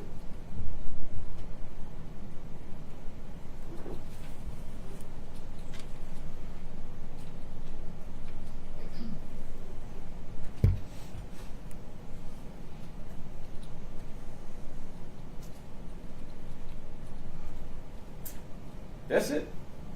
That is what you'll see on the videos that offends the state, and I understand that, and this is their case. But this is their case, and this is their burden of proof. criminal defense cases or criminal cases, you have the highest burden of proof in the history of mankind. Proof beyond a reasonable doubt. It's not a standard where you're across the street and trying to get custody, or if you're trying to get money on a case where it's preponderance of the evidence, etc. Proof beyond a reasonable doubt. This case, more than any that I've ever had, is not only in this gray area, blue area, it's not in here where it would be not guilty. It's down here, proven not guilty. He videotaped himself. But you got the witnesses. We deal with Mills. Mills is the first witness that they called. That was a fact witness. No plan, no plot, no conspiracy, no knowledge of what Bean was doing. What Nichols was doing, I'm sorry. You don't have Bean in the car mad, talking about, man, I don't want to be on work tonight. I'm sick of this stuff. I'm sick of the city. I'm sick of the problems that they put us on the front line to deal with. None of that. Just a regular night. They're going about their job. Mills did not testify that Bean used excessive force. To the contrary, he said that his force was appropriate. Hempfield, same thing. I've never seen Bean use excessive force. I've never heard him talk about any kind of street tax. I've never seen him upset. He was a good, quiet officer that minded his business and did his work. That's their testimony. Hempfield had the ability to make up stuff or what have you. He said, and everybody doesn't have people that are in the upper echelons of the police department to tell them. But he wasn't going to kowtow to what the Department of Justice said. He stuck with his story. This is what happened. I wasn't on that second scene, but I know what he was like on the first scene. I know how strong he was. I know he wasn't doing what we asked him to do. I know he was speeding. I know he was changing lanes inappropriately. I know that we followed him 2.5 miles to another location after he thought we had turned off. He stuck with his guns. He ain't facing that type of stuff. So he's smarter than the situation. But he testified favorably regarding Kadarius Bean. So Matthew testified they were all sworn officers. So these aren't a group of guys that's just out here jumping out of cars and trying to fight somebody or do something wrong with somebody, or a vigilante crew. These are sworn police officers. Matthew, proven not guilty. Robert Long. I don't want to downplay what Robert Long said, but as it relates to Darius Bean, he didn't interfere with any of the assistance given. You see him lifting this guy up, and he was exhausted. And if you don't think he's exhausted after running that many yards against somebody, count the steps. I counted 93 steps. 93 steps with 40 pounds of ammunition on and a duty belt. You think that that's just a fun night that we want to go out and terrorize somebody? But Robert Long said he wasn't a hindrance. He wasn't in the way. Did what he was supposed to do. Testified favorably for Darius Bean. Greg Turner. He's my favorite, that's his word, trainee. He was studious. I told him what to do one time. I didn't have to tell him again. I was his beginning FTO officer. I was his release into the field secondary FTO officer. And I worked with him for the 2 years that he was in my precinct. Never an issue with him. It's no surprise that they came talking about Darius. We need you on the Scorpion unit. We need you dealing with the issues that Memphis has. He testified for Darius Bean. DNA expert. No DNA expert talking about what all he did and I'm glad I can barely say what deoxyribonucleic acid, ribonucleic acid, or what have you. I didn't have to say any of that. Why?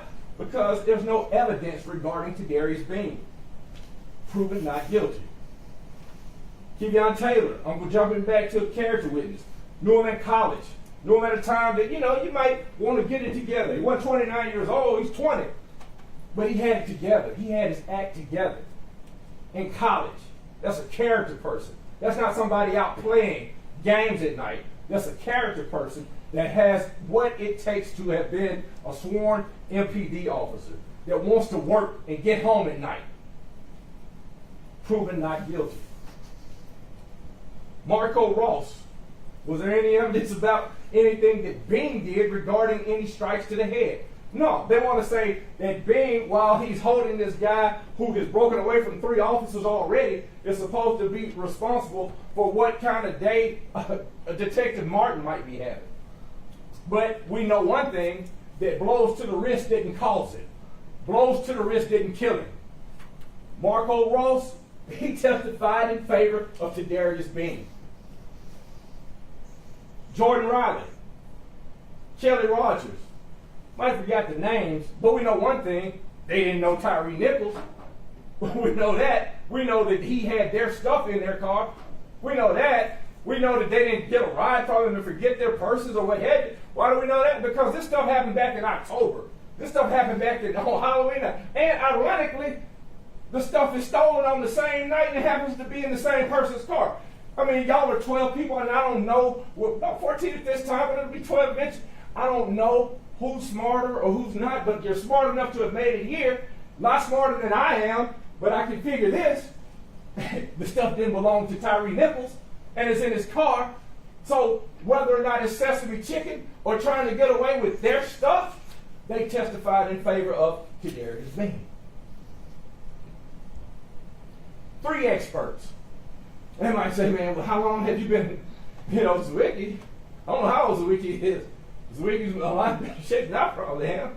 And, he's like, well, I did law enforcement until about 15 years ago. But I know right from right, and I know wrong from wrong. I know what they were doing was right. I know that you have to focus on what you have to focus on. Why? Because as soon as you don't, this guy might not be this good guy trying to get Sesame Chicken and might have a pistol in his pocket and blow your brains out. That's what they deal with on a nightly basis.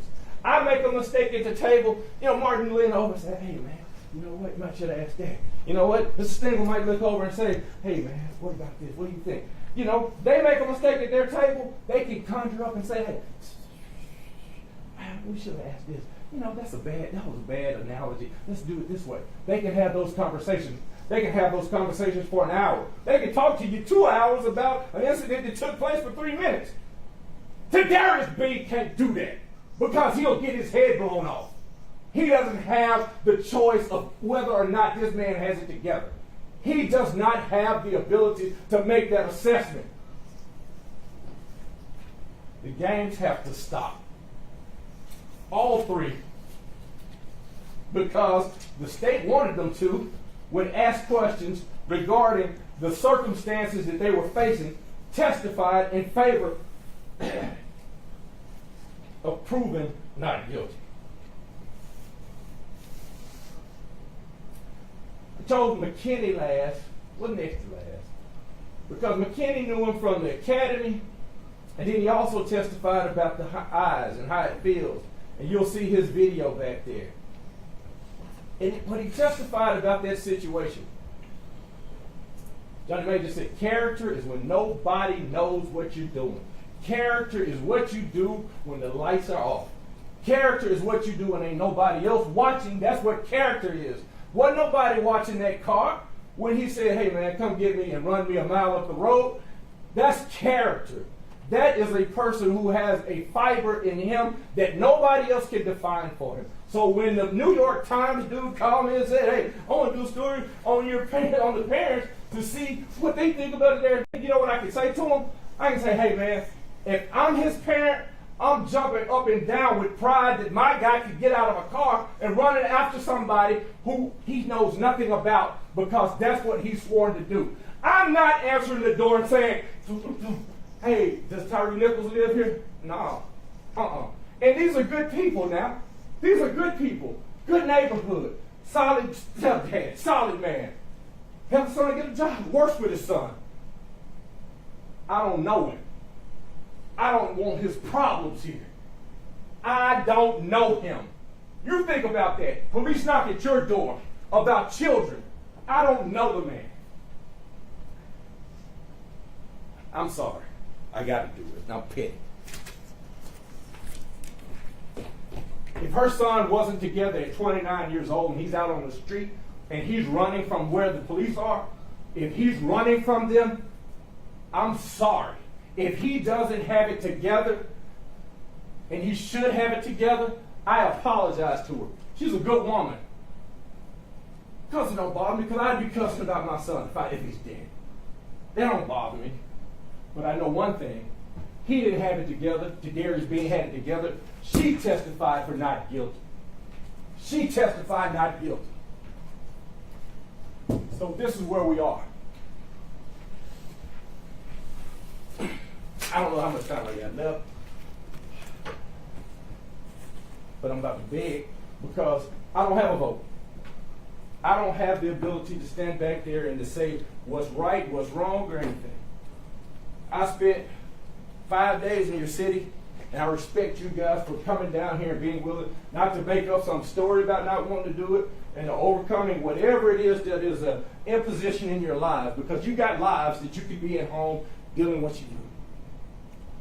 John Sr., my dad, taught me not to be jealous. Not to be jealous. Don't go to somebody's house and come here talking about, man, I wish we had that TV. Yada, yada, yada. I couldn't do that. Not around him. He wanted me to have the type of character that Tyre Bean has. But I got to be frank with you. When I did my Monday morning and Tuesday morning and Wednesday morning, 5 o'clock walk around that square where the aquatic center is. And when they're setting up the festival on that Friday morning, I don't even know what the name of the festival is. I got jealous. That city's right. That city's right. Now, this city has some good leaders. And this city has some leaders that I love. And there's some leaders that I love that are on the opposite side of what they think might have happened out there on that scene. I respect that. I got to respect that. But I also got to respect the fact that in this particular case, you got 5 guys that are doing their damnedest to get home. I got one that I represent, that I am at the proudest moment of my life to represent him, because he did what I don't know if I would have the courage to do. He got out of the car and he grabbed a guy that he thought had done something wrong. That he had done it all these other times and it wasn't a problem. But on this particular night, because of how he looks afterwards, after this man had 56 times that they asked him for his hands and refused to do it because of that public outcry, or whatever it might be, he's got to sit here in front of you all. He has to have put his life in the balance, and it's in your hands. So you got all these different subsets, and while you look at those different subsets, I challenge each one of you that at the end of it to discuss it, because the judge says, hey, you got to read all that stuff, and you're supposed to read it, and it is respectful to read it. But it should be just as easy as he did to jump out that car on each one, not guilty, and to sign it. On the count 2, where it talks about the kidnapping, should be just as easy. On each one of these pages, you'll have the chance to strike not guilty, not guilty, oppression, not guilty, aggravated assault, not guilty, especially kidnapping. Any of those different charges is simple. You've sworn yourself to do it. You don't owe anybody anything as it relates to sympathies. It's an easy task in this particular case. It's right or wrong. And there's no way to say that, hey, we've gotten to a date in our society and in our world that we can't appreciate the fact that our public officials put their lives on the line for us each day, and they're trying to do right. So it's not a case where they're abusing the badge and trying to go out there and prove a point, or to try to kill somebody or something like that because I'm trying to rob this dope boy. It's not that case. It's simple as ABC. I'm asking this man to do a task. I'm asking him to give me his hands so I can put the hand brace on, and he's not doing it. And I'm trying my best not to break an arm, break a leg. I'm doing everything I know how to do. And you ask me to be more responsible about somebody else's actions at that particular time and risk my own life is too much to ask. That's why I'm jealous. If you act this together, and I'm asking that you help us out on this case.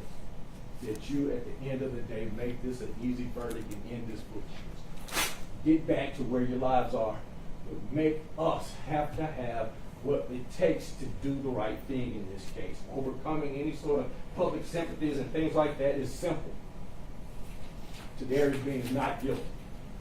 And in this case, it's not even a close not guilty. It's proven innocent. Thank you, Your Honor. Not the attorney.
Ladies and gentlemen, so that we don't have any interruptions during the closing arguments, we're going to go ahead and end this now and excuse you all for the evening. We're going to have you all come back first thing in the morning. We will pick right back up with the closing arguments from the remaining defendants, as well as the rebuttal, should the state choose to have such. So we're going to go ahead and excuse you all at this time. Please rest well. We will see you all tomorrow.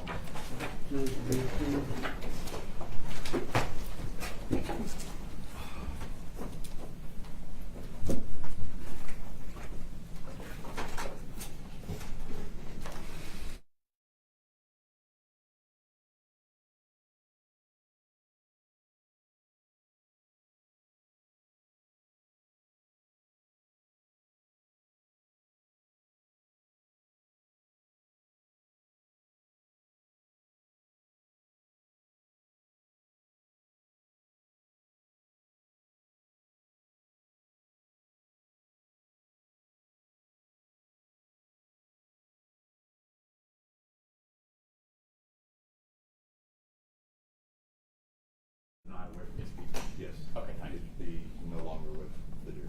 Okay. All right, any other issues? All right, we'll go ahead and stand, we'll go ahead and adjourn until tomorrow morning, 9 a.m. All rise. Court is adjourned at 9 o'clock in the morning.